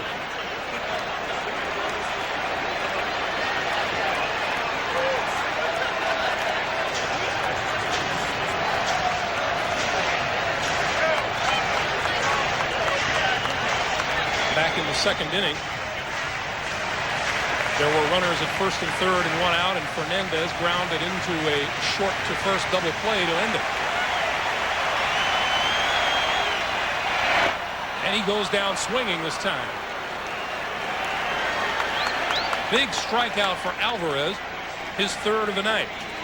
And that at-bat points out what we talked about at the start of the game. The Blue Jays under 500 against left-hand pitching because most of the switch hitters, like Fernandez, just not as productive from the right side of the plate. Every switch hitter has a dominant side, and all the Blue Jays switch hitters are much better as left-hand hitters. And with 2 out now, that puts Ed Sprague at the plate.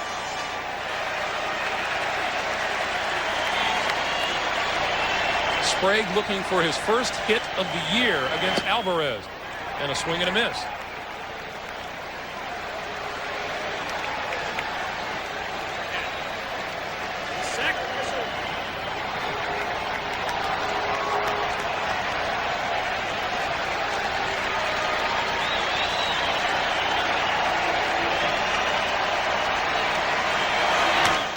Hit hard to center field. Lance Johnson has room, and that'll do it. In the first 2 games, the White Sox got opportunities and lost them, and the Blue Jays lose one here. 6-1 Chicago.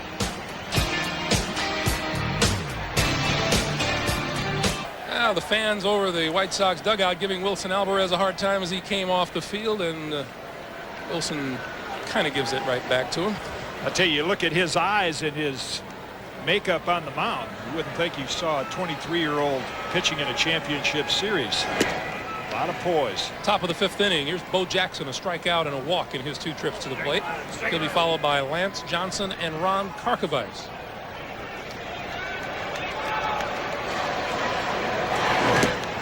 Yeah. 1-1.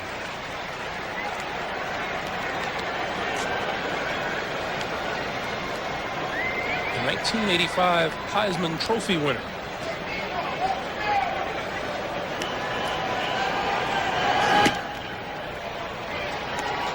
A little better matchup for Bo right here. Remember David Cohn's scouting report? You got to throw the ball high and hard. Danny Cox a little more of a low ball pitcher, and that's favorable for Bo. Bo fouls it down the right field line. Plate umpire is John Shulock, and John wants to send out his congratulations to his daughter Sandra on making the varsity basketball team at St. Helens School in Vero Beach, Florida. A proud papa. Former minor league player, Minnesota Twins organization, before becoming an umpire.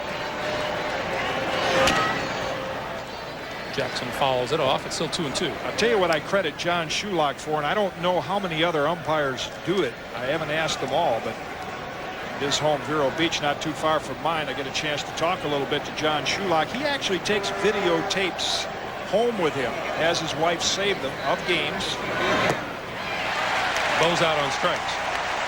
And he looks at them in the winter when he's behind the plate, or he looks at certain pitchers. And when he umpired in the World Series last year, there was a lot of pitchers that he hadn't seen. And he looks at pitchers to find out their pattern, what to look for. And I respect that in an umpire, trying to do what he can as players use video to improve themselves. Danny Cox has him cutting and missing. Lance Johnson, strike 1. You know, you don't think of an umpire doing homework like that.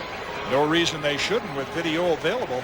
Try to improve at your position, your career, as much as you can. 0-2, the count on Johnson. Base hit, got 2 runs home in the 3rd. That's outside, 1-2.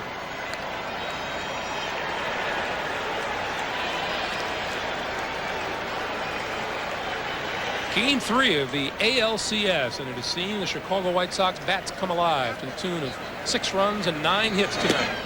That's outside, 2-2.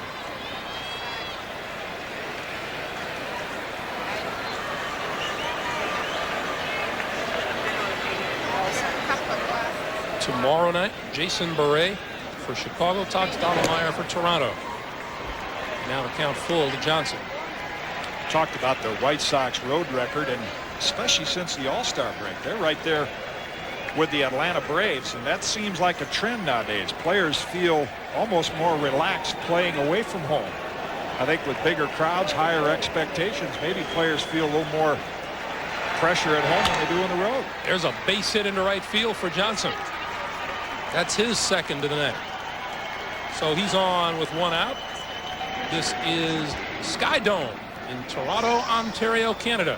And game 3 of the ALCS has seen the White Sox come very much alive indeed, with 5 runs in the 3rd, 1 more in the 4th, and they lead it by a score of 6-1. Greg Gumbel along with Jim Cott and Pat O'Brien. And here's Ron Karkovice, who back in the 3rd inning became the first player in postseason history to strike out twice in the same inning. There goes the runner. Borders throw, not going to be in time, and give Lance Johnson a stolen base.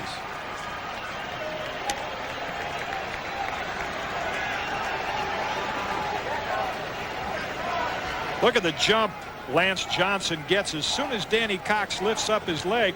Now he looks in at home as if that might have been a hit and run sign. Karkovice made no effort to swing. Most of the time when a runner looks in, he's trying to pick up the flight of the ball. And that means that it would have been a hit and run. Turned out better for the White Sox. Johnson, who has had some trouble with a sore groin, 35 out of 42 during the regular season, and picks one off here, and he's in scoring position with one out.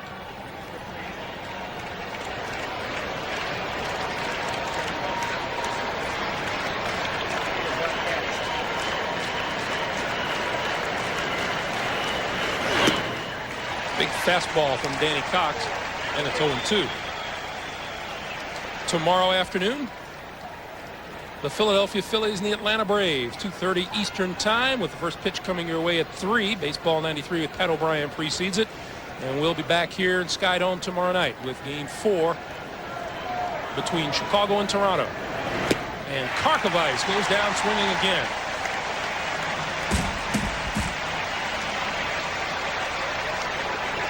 Tough night for Karkovice. Third strikeout for Danny Cox.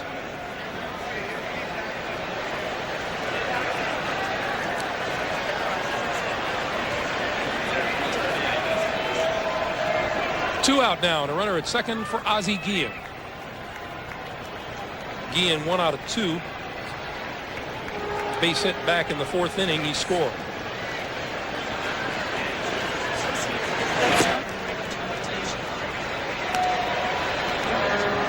Strikeout by Karkovice. He really fits the mold of the way catchers were before the Johnny Bench era. Catch first, hit second. He does have 20 home runs, but he's back there because of his ability as a strong thrower and a good catcher. It's called strike 1-1. And Bench came along, and Gary Carter and those guys had to do both, and they ruined it for all the old defensive catchers. Now scouts say, hey, you can catch, but we want you to hit 30 home runs and knock in 100 in addition. But Karkovice very valuable just with his catching ability alone.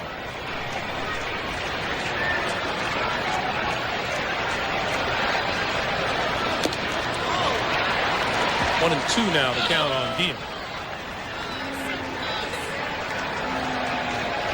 Wilson Alvarez.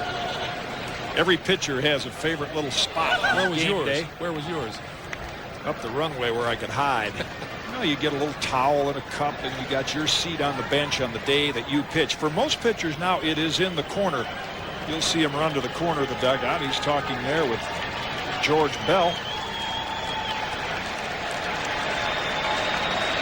1-2 pitch for Guillen. Outside 2-2. George Bell, former Blue Jay. Certainly a huge reaction when he was introduced prior to the game. A loud chorus of boos with a smattering of applause. And George not pleased to be left out of the lineup. It's George on the right next to Wilson Alvarez. Reacting to something right now which you don't often see from Toronto fans. They're an orderly group and a good group, but a few paper airplanes fluttering out onto the playing field.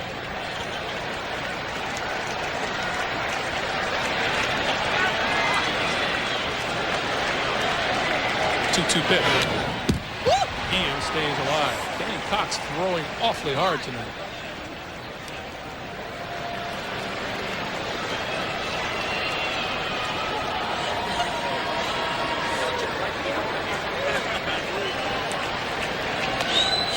Word from downstairs is a 94-mile-an-hour fastball. Wow. Didn't know Danny Cox threw that hard even before. That's called coming all the way back. 2-2 pitch. And Guillen again. Talk about ugly but effective. That's Ozzie Guillen at the plate. That's Walter Eniak's influence. You'll see the White Sox hitters dive into the ball a little bit more than most. And they can cover that outside part of the plate. The object is to always keep the head and the barrel of the bat above the ball, and you'll see him swing down and through it in a lot of opposite field hits. 2-2 again, looped into short left center. Fernandez out, makes the call, makes the catch, and that does it for the top of the 5th inning. The White Sox leave one. We'll go to the last half of the 5th inning Chicago 6, Toronto 1. Back to Toronto for the last of the fifth. Let's hear David Cohn's scouting report on Pat Borders. Pat Borders is a very good first pitch fastball hitter. He loves fastballs on the inner half of the plate, and he can hurt you with that pitch. The way to go after Pat Borders is with a steady diet of breaking balls down and then off the plate. All right, David, let's see what Ron Karkovice and Wilson Alvarez cook up for first pitch for Borders, who has a strikeout tonight. Combine that with Ron Karkovice's 3, and catchers are not having a great night at the plate so far. Breaking ball outside corner. 0-1. Borders looking for the base hit that would tie him with Hank Bauer at 17 straight in the postseason.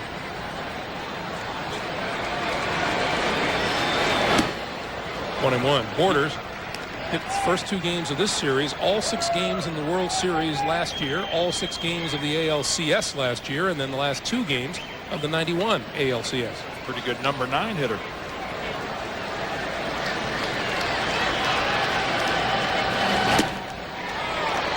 One and two. David Cohn. Wilson Alvarez listening to his report. Good changeup there. So don't throw him any inside fastballs early in the count. He threw him a curve, then knocked him off the plate. Now a little changeup away.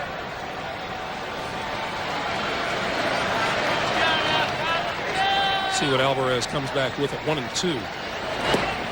Got him. Chalk up another backstop strikeout.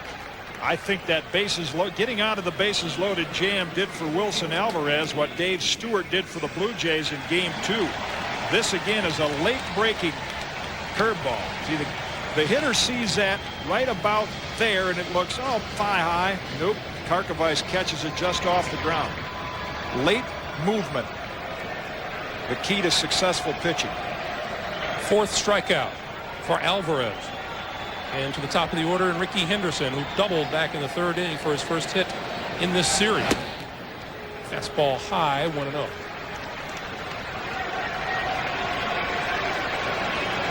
Ricky doubled, stole 3rd, and scored the only Toronto run of the night on Devon White's base hit. Yes. 2-0.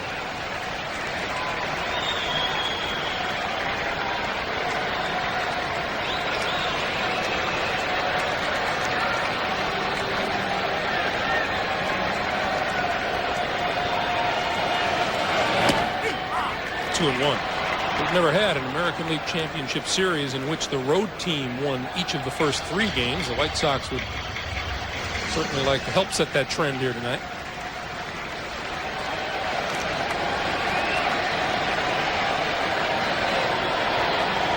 (2-1) Henderson. 2 and 2.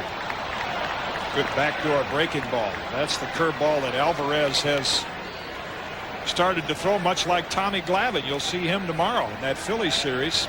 You start the breaking ball outside so that the hitter gives up on it. And then you see right at the end it catches the outside part of the plate. They call it the backdoor breaking ball. To the hitter it looks like it's outside.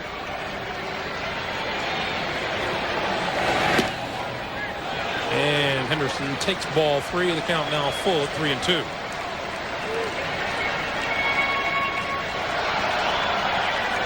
White Sox with Raines in left, Johnson in center, Burks in right, Ventura, Guillen, Cora, Thomas 3rd to 1st.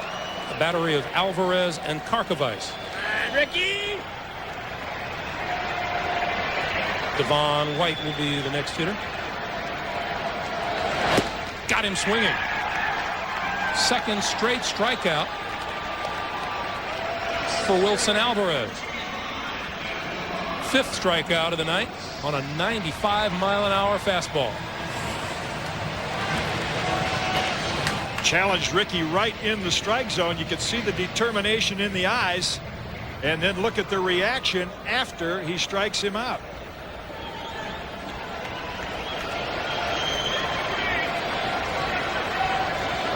Here's Devon White. Foul back.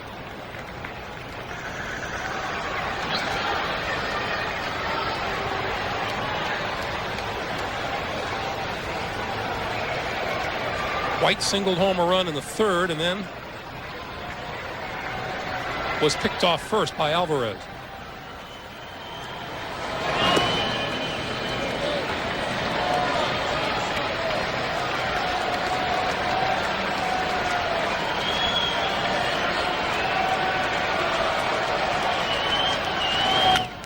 There's a liner to first.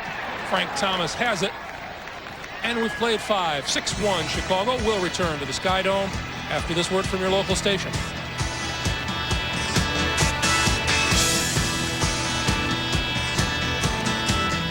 The hole in the middle, the mini donut plant here in Sky Dome. And there's a fair ball down the right field line by Tim Raines to lead off the 6th inning. Raines into second with a double. 3rd hit of the night for Tim Raines. The 11th for the White Sox. Certainly looking like the team tonight that has that road record we've raved about. Tucks it right inside the line. You can see Ted Hendry on the call. It's his decision as it goes over the bag. And again, a perfect situation for the White Sox to get Raines to third with Cora's bunting ability. Leave it up to Thomas or again Ventura. Here's Cora with 2 singles and a sacrifice. And there's the bunt. Cox will play it and flip to first, and Raines moves over to third.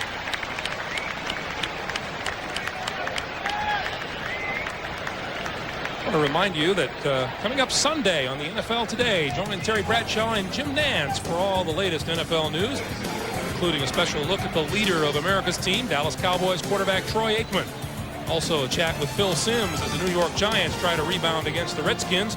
That's all Sunday at 12:30 Eastern on the NFL Today. All you need to know. You know that music. Here's Frank Thomas. Up the middle. Fernandez holds the runner at third and throws him out. And Frank Thomas upset with himself as he turns to the dugout.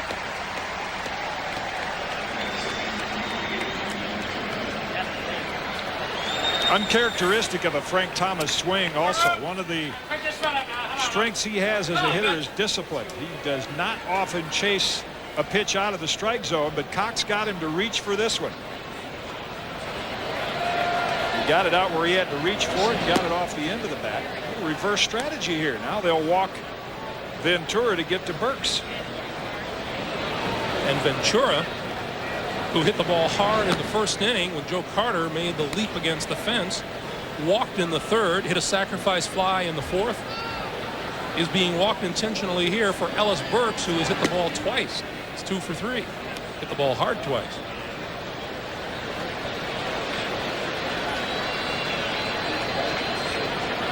Remember, Danny Cox came into the game in the 7th inning.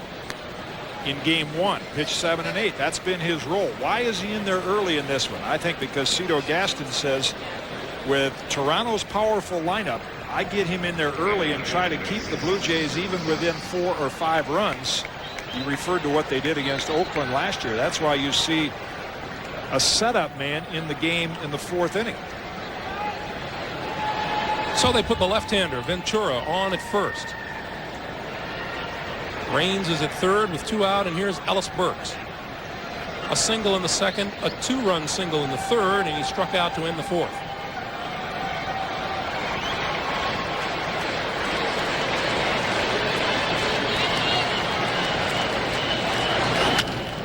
Down to third. Sprague will go across the diamond, and the strategy works. Toronto escapes further damage. We'll go to the last of the 6th. The White Sox leading it 6-1.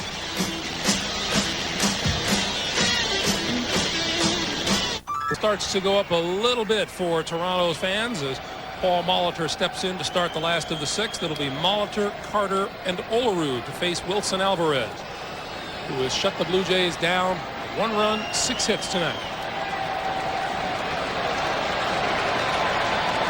Molitor 1 for 2, a fly ball to right and a base hit in the 4th inning.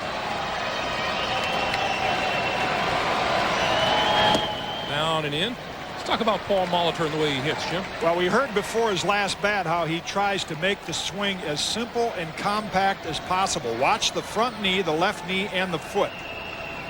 Almost just picks it up, turns the knee out, puts the foot back down. Quick swing and a foul straight back to the screen, 1-1. That's why he is so difficult to get inside on. Most hitters that have a little hitch and a big stride, you can get in on their hands. Can't do that with Molitor. Molitor's always in balance. And he has the ability, in addition to that quickness, to take the outside pitch and rifle it the other way. So why don't more hitters do that? Because they're not quite as good as Paul Molitor.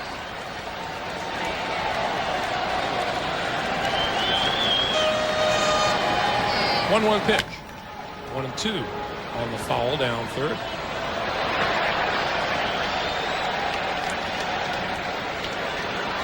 Get another look at it from the roof. Again, watch the front foot just barely move and turn out of the way. That pitch ties a lot of right-hand hitters up. Ozzie likes it. Yeah, he's admiring Molitor's hitting ability.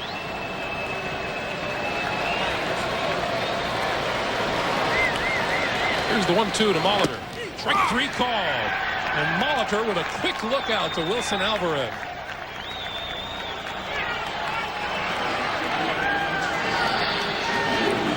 Boy, and that look was out of respect.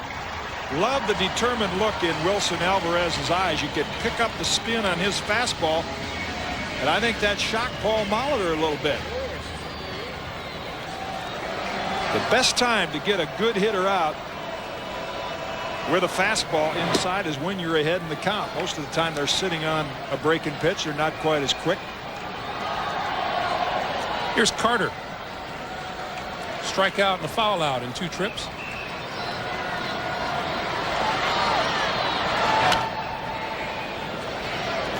And the count is even on him at 1-1. 51,783 here in Skydome tonight.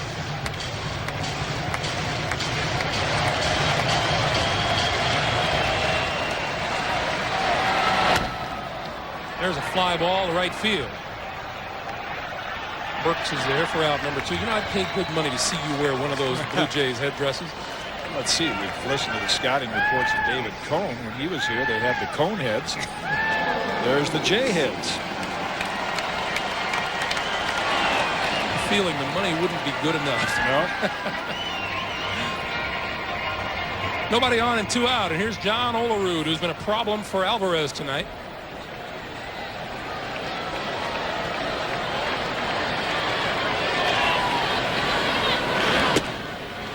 Ball 1.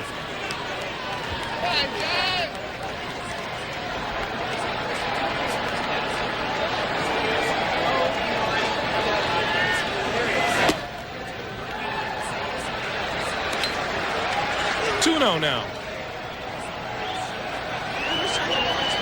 Still got plenty of ammunition left. Just 89 pitches. It's called strike. That's a phenomenal strikes to balls ratio. That has been the difference since he's come back from his little 8-day, 10-day visit in the minor leagues.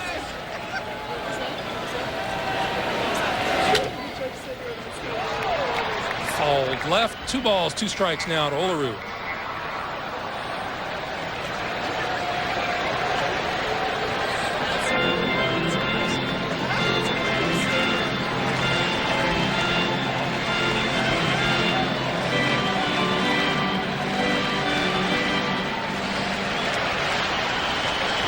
Wilson Alvarez, the man in charge here in Skydome tonight. Ground ball out to second. Joey Cora. Alvarez has retired the last 8 Blue Jays he's faced. At the end of 6, Chicago 6, Toronto 1. Say you to always buckle up. Do it for those who love you. Federal Express. And by McDonald's. What you want is what you get at McDonald's today. No home field advantage thus far in this series. Back in the 3rd inning, Frank Thomas's base hit got Chicago on top. Ellis Burke singled 2 more home. And then Lance Johnson singled 2 more. It was 5-0. In the bottom of the third, Ricky Henderson doubled and scored on a base hit by Devon White.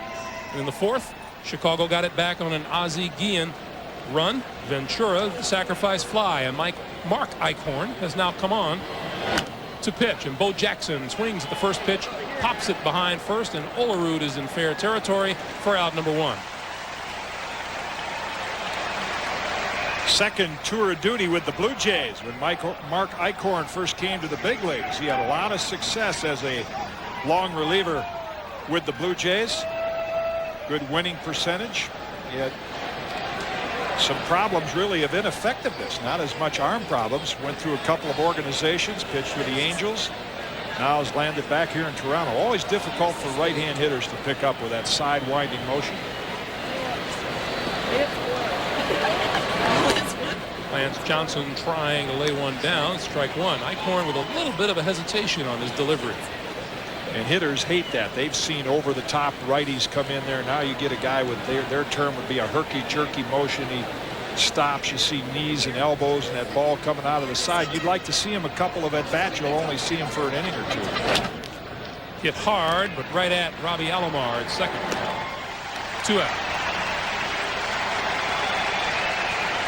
Tomorrow, baseball 93 at 2:30 Eastern time, and then game 3 in Atlanta between the Phillies and the Atlanta Braves. Boy, the Braves pulled out the bats in game 2, did they not? Shows you what all those regular season statistics can do. Tommy Green till last night undefeated at Vet Stadium. Mulholland and Glavine scheduled to start. Karkovice down to third. 3 strikeouts today. He grounds out to end the 7th. It's the home half of the 7th. 6-1 White Sox.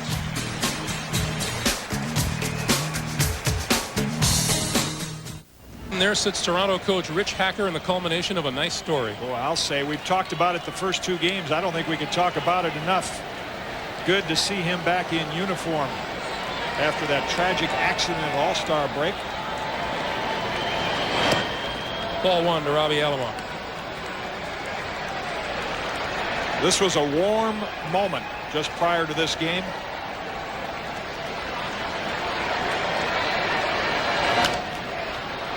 Popped down the right field line. Thomas out, Cora out. Cora with the angle on it and makes the catch.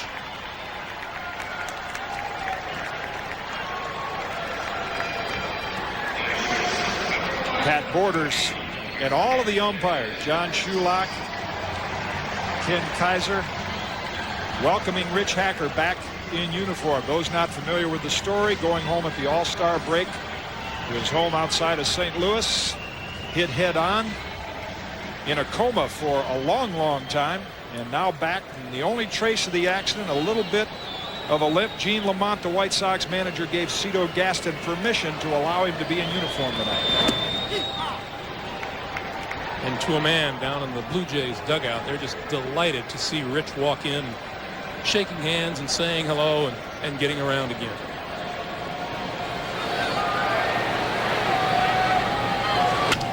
Fernandez, base hit right field. Well, Blue Jays fans would have loved for Fernandez to do that back in the 2nd inning or the 4th. He was up with the bases loaded in the 4th and struck out. He had runners at 1st and 3rd and 1 out in the 2nd and hit into a double play. Only difference is in that situation, Wilson Alvarez worked him over with a couple of good breaking balls. Now with 1 out in the 5-run lead, he said, okay, I'll challenge you with my fastball. Not afraid to give up a hit or 2. First 2 games of this series, the bottom of that Toronto batting order had been producing. Fernandez, Sprague, and Borders had been a combined 8 for 25. That's the first hit out of them tonight. And strike 1 to Sprague.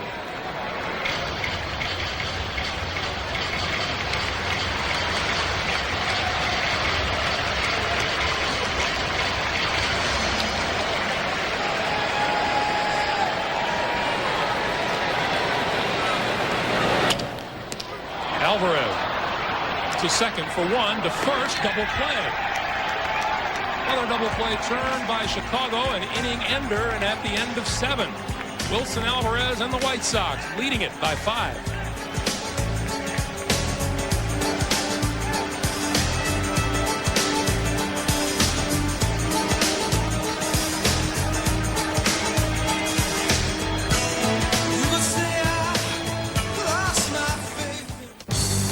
game summary is sponsored by AT&T.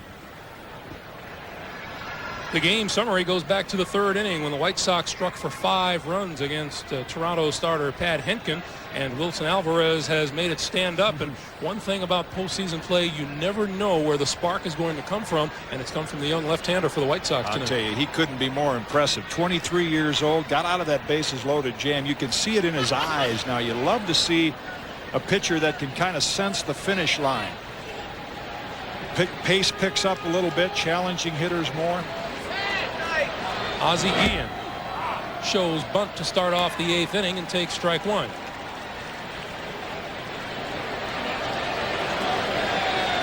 There's Wilson Alvarez, who has had 3 consecutive 1-2-3 innings and has retired 11 straight hitters. Ground ball to third. Sprague to first for out number 1.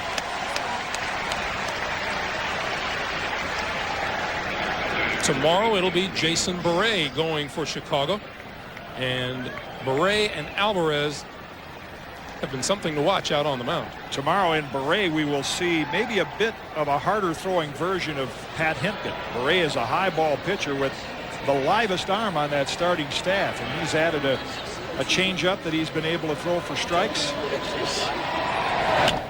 Check swing, base hit for Raines. Running hard, makes the turn, gonna go for 2. The ball gets past Henderson. Raines around second, on his way to third. Ricky drops the ball, drops it again. And Raines is on his back at third base. Well, Ricky knows he did everything but stick a fork in it. Sometimes you laugh to keep from crying, feel embarrassed down there in the corner. Raines, just a little check swing. Again, the White Sox are saying, okay, these things are evening up for a lot of the line drives. Raines never slows up. Henderson didn't get the glove down. That's 1. Raines checks him. He doesn't pick the ball up. Drops it once, drops it twice. It will be scored as a double and an error on Ricky.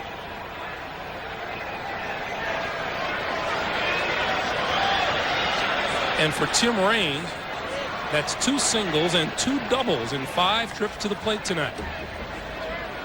Mark Eichhorn wants an appeal at second, but Raines did not miss the bag, says second base umpire Tim Cheetah. Here's your Joey Cora, who has been a valuable man all night. Go back to that 2-out, 2-strike hit he got in the 3rd inning. He can just drag a bunt here off the turf and get Raines home, even with the infield in. Right at second baseman Alomar. 1 out. 2 out.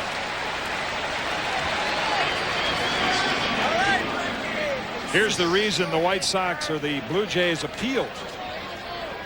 But you could see the instep of Tim Raines and the toe.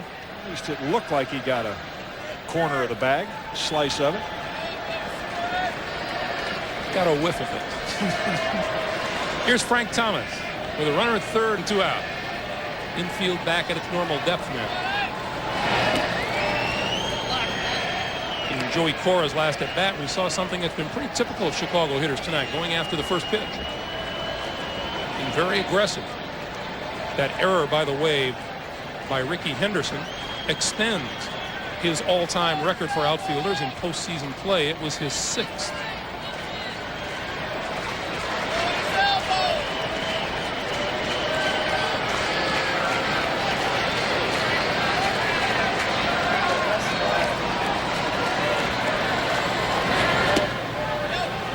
Now to Thomas. Big Frank hit a screaming liner to center field in the 1st, singled a run home in the 3rd, was walked intentionally in the 4th, grounded to short in the 6th.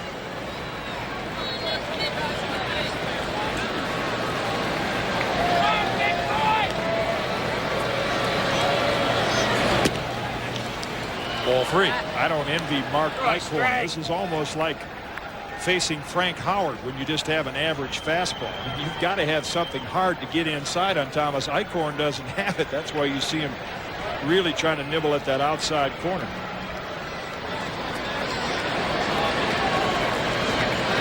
And 3-0. That's much like an intentional walk. Second walk of the day and the 7th of the series for Thomas. And that is an ALCS record. Here's Robin Ventura. A fly out and a sacrifice fly. 2 walks, one of them intentional. And the brand new papa. Congratulations once again to Robin and his wife Stephanie on their brand new baby daughter Madison. Drove in 94 runs this year, but when you see all the walks to Frank Thomas, one of these years, Robin Ventura, he might knock in about 130 or 40 with all the opportunities. All strike. You know, one of the interesting scenarios is back in Chicago, there is a Gold Glove first baseman across town for the Cubs. He's available via the free agency route.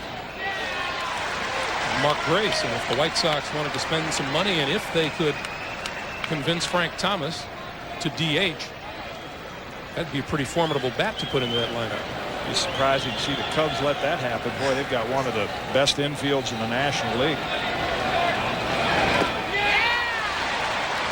Clark swinging a miss, and the throw down. Olerud saves it from going down the line. We'll go to the last of the 8th. Chicago leading it 6-1.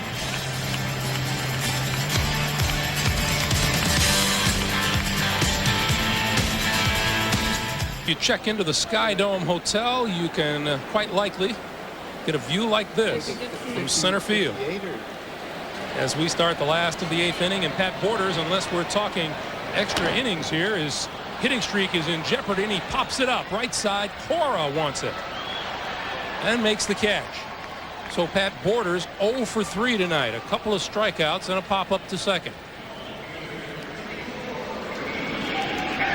Remind you that coming up following your late local news is The Late Show with David Letterman. That's coming up tonight here on CBS. Nice tie on David. That number, that sign may be a bit premature, especially in light of what Wilson Alvarez has done tonight. He's now thrown 100 pitches and has been in total command. Ricky Henderson takes strike 1.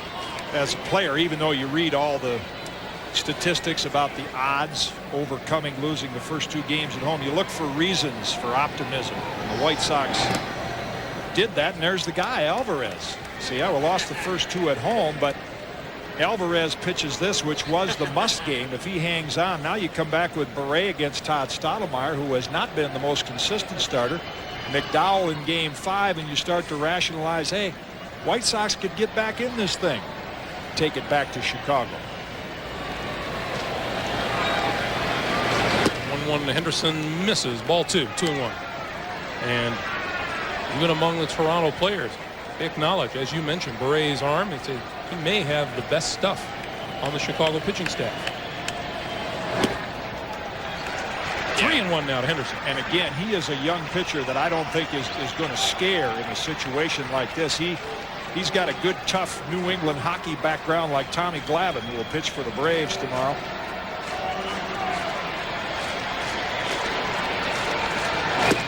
That's ball 4, and Henderson's on base.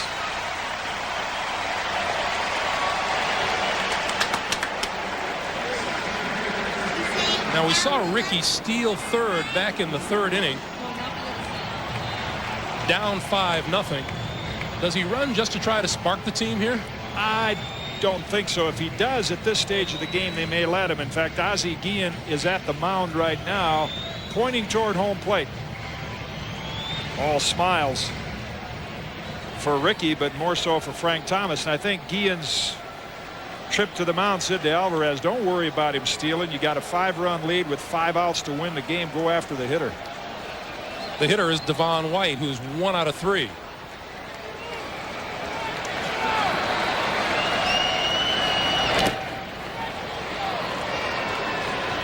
Down in the Chicago bullpen, the right-hander is Kirk McCaskill. The lefty Scott Radinsky. Speaking of hockey players, Kirk McCaskill,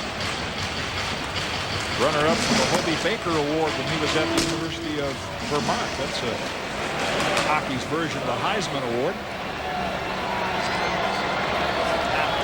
Started.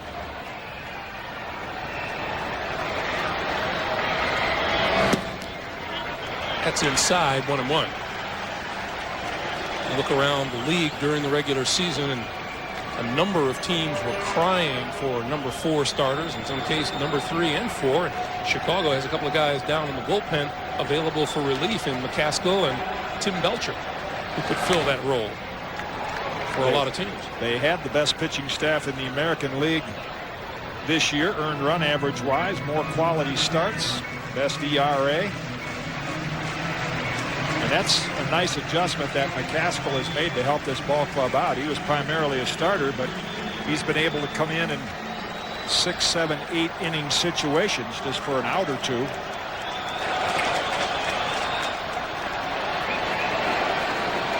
One-two pitch to White. Hit on the line to left field, but right at Tim Raines.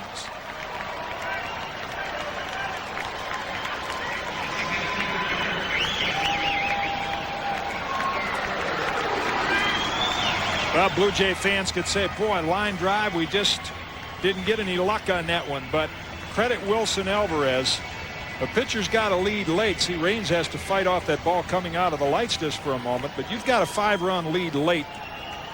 He's not going to beat himself. He's going to challenge hitters and make them put it in play. That's been the big improvement he's made.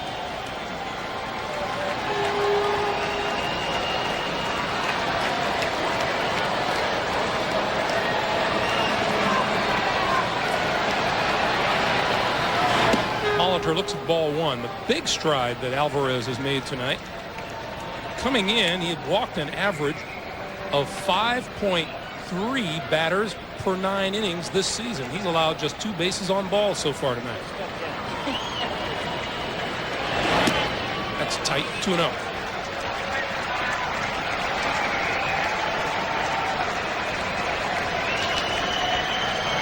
A couple of long ones there in the 3rd and 4th. But then he got right back on track. That's ball 3.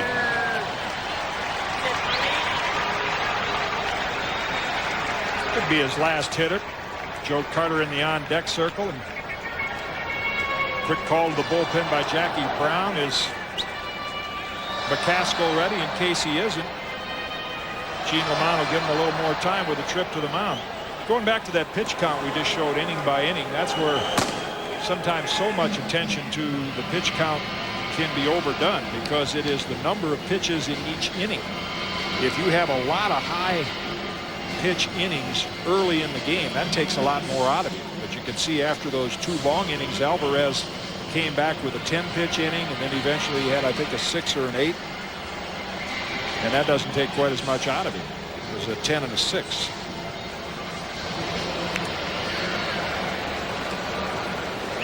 Seventh inning was a breeze for him. He got Robbie Alomar to pop to second, and after Tony Fernandez singled, Ed Sprague hit into a double play. Count is 3-0 on Paul Molitor. 3-1.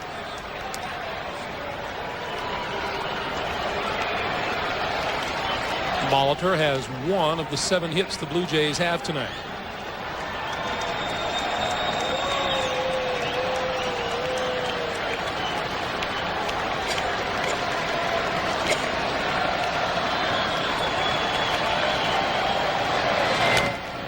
And now the count is full. Remind you, tomorrow, Baseball 93, 2:30 Eastern Time. And then Game 3 of the National League Championship Series between the Braves and the Phillies. That's at 3 o'clock Eastern Time with the first pitch. And then tomorrow night we'll be back here at Sky Dome at 8 o'clock Eastern with the first pitch coming at 8:12 with Game 4 between the Sox and the Jays. 3-2 and 2 out. There goes Henderson from first, hit in the air to right field. Burks has room and makes the catch. A mini threat dies down. We've played 8, and the White Sox are in charge.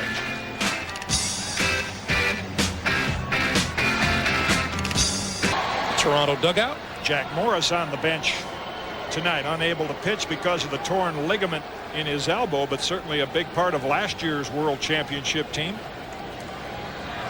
And Tony Castillo, the new pitcher for the Blue Jays, on the mound.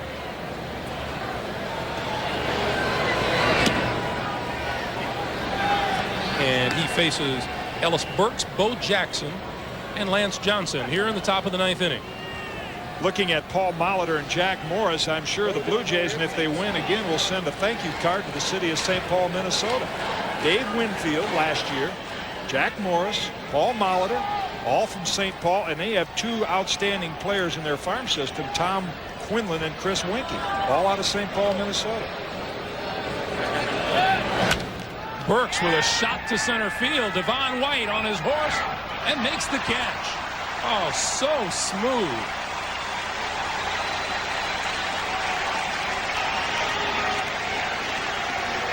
Burks has hit the ball well tonight.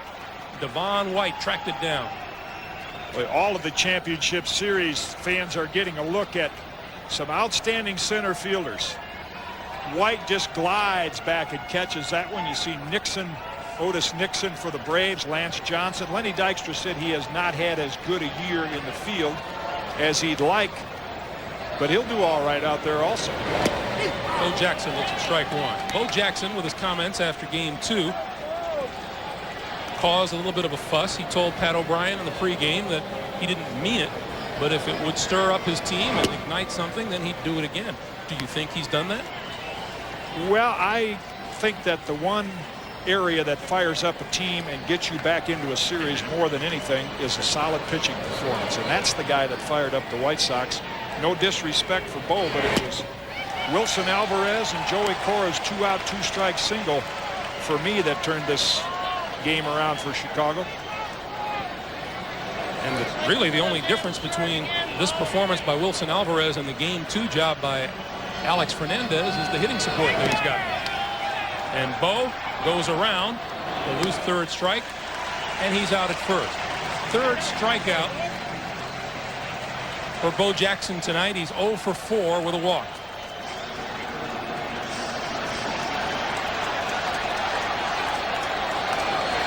Owes a tribute to late Davey Allison.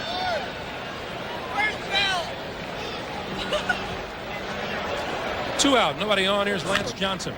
And right back to Castillo, who works a quick ninth. We'll go to the last of the 9th inning. 6-1. White Sox in charge.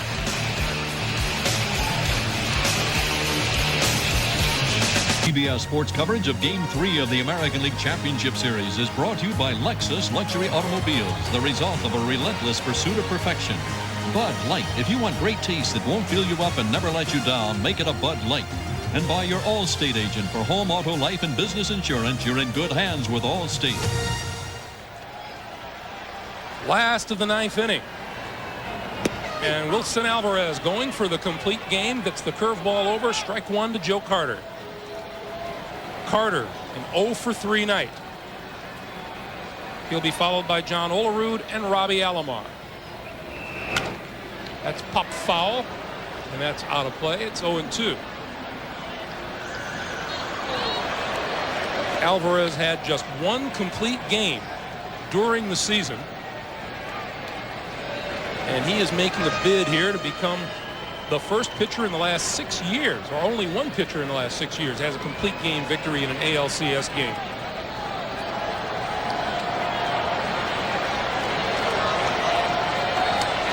That pitcher is Dave Stewart. Did it against Oakland in Game 5 of the ALCS last year. 1-2.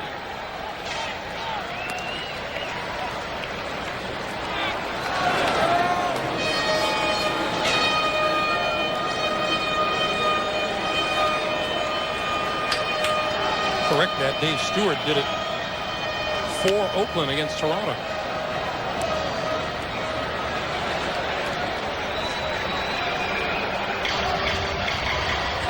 He knows he'll be out there Sunday in Game 5 if the White Sox behind Alvarez can shut Toronto down here.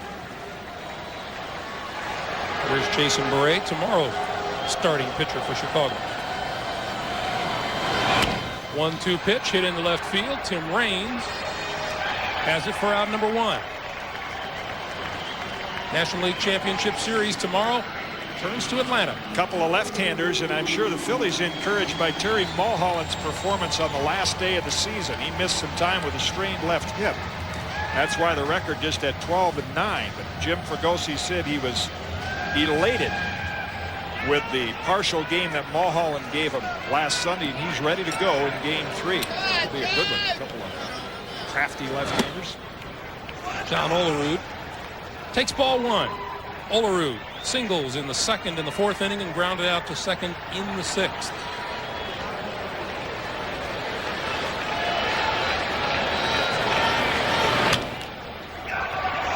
Left center. Raines went back and now comes in and makes the catch for out number 2. While we have a moment, we'll remind you today's telecast was produced by Bob Monsbach and directed by Mike Arnold. Baseball 93 was produced by George Veras. The senior producer of CBS Sports is Ed Gorin, and the executive in charge of production is Rick Gentile.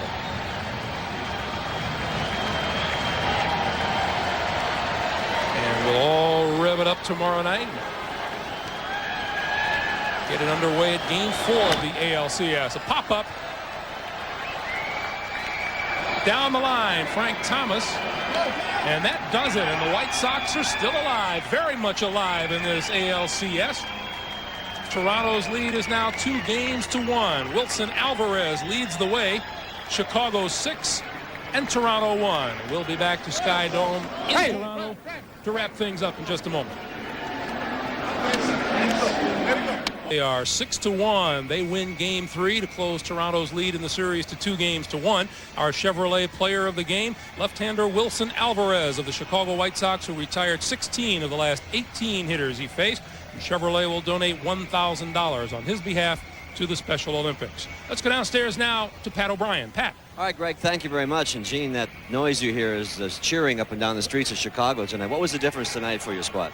Well, we got some big hits tonight, Pat, and Wilson pitched great. You know, he dominated really once he got going, and when you get big hits, it makes it a little easier. We talked before the game about maybe this controversy with Bo and everything might have sparked the team. The distraction might have helped the team a little bit. Well, maybe it took them off their mind off the game a little bit, but I don't think it took something like that to get the team going. We just got some hits, and hopefully we can keep it going tomorrow night and Sunday. So tomorrow night you have a 22-year-old who's never pitched against the Toronto Blue Jays, Jason Barrick.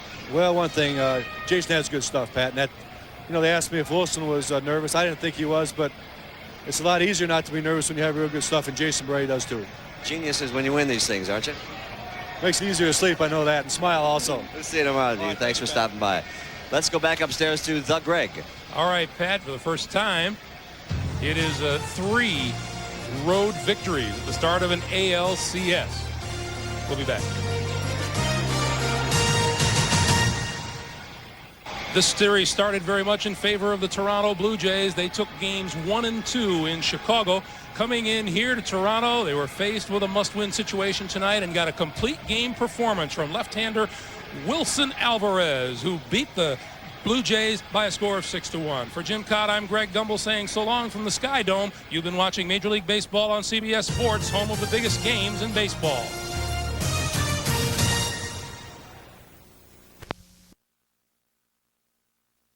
Where fans have borne the weight of years of frustration. This week, the Toronto Blue Jays invaded seasoned veterans determined to defend their World Series championship. These visitors were anything but gracious, though, sweeping the first 2 games and placing the World Series within range of an easy chip shot. You'd be smiling, too, at the thought of coming home. And in Toronto, the champions said, "Give us your best shots." And so they did.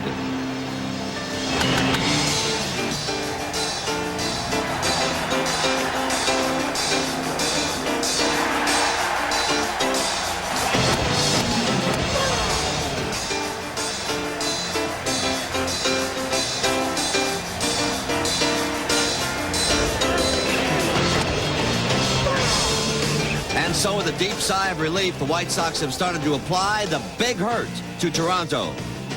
And it's Gaston whose team is gasping, and it gropes for a way to just do it.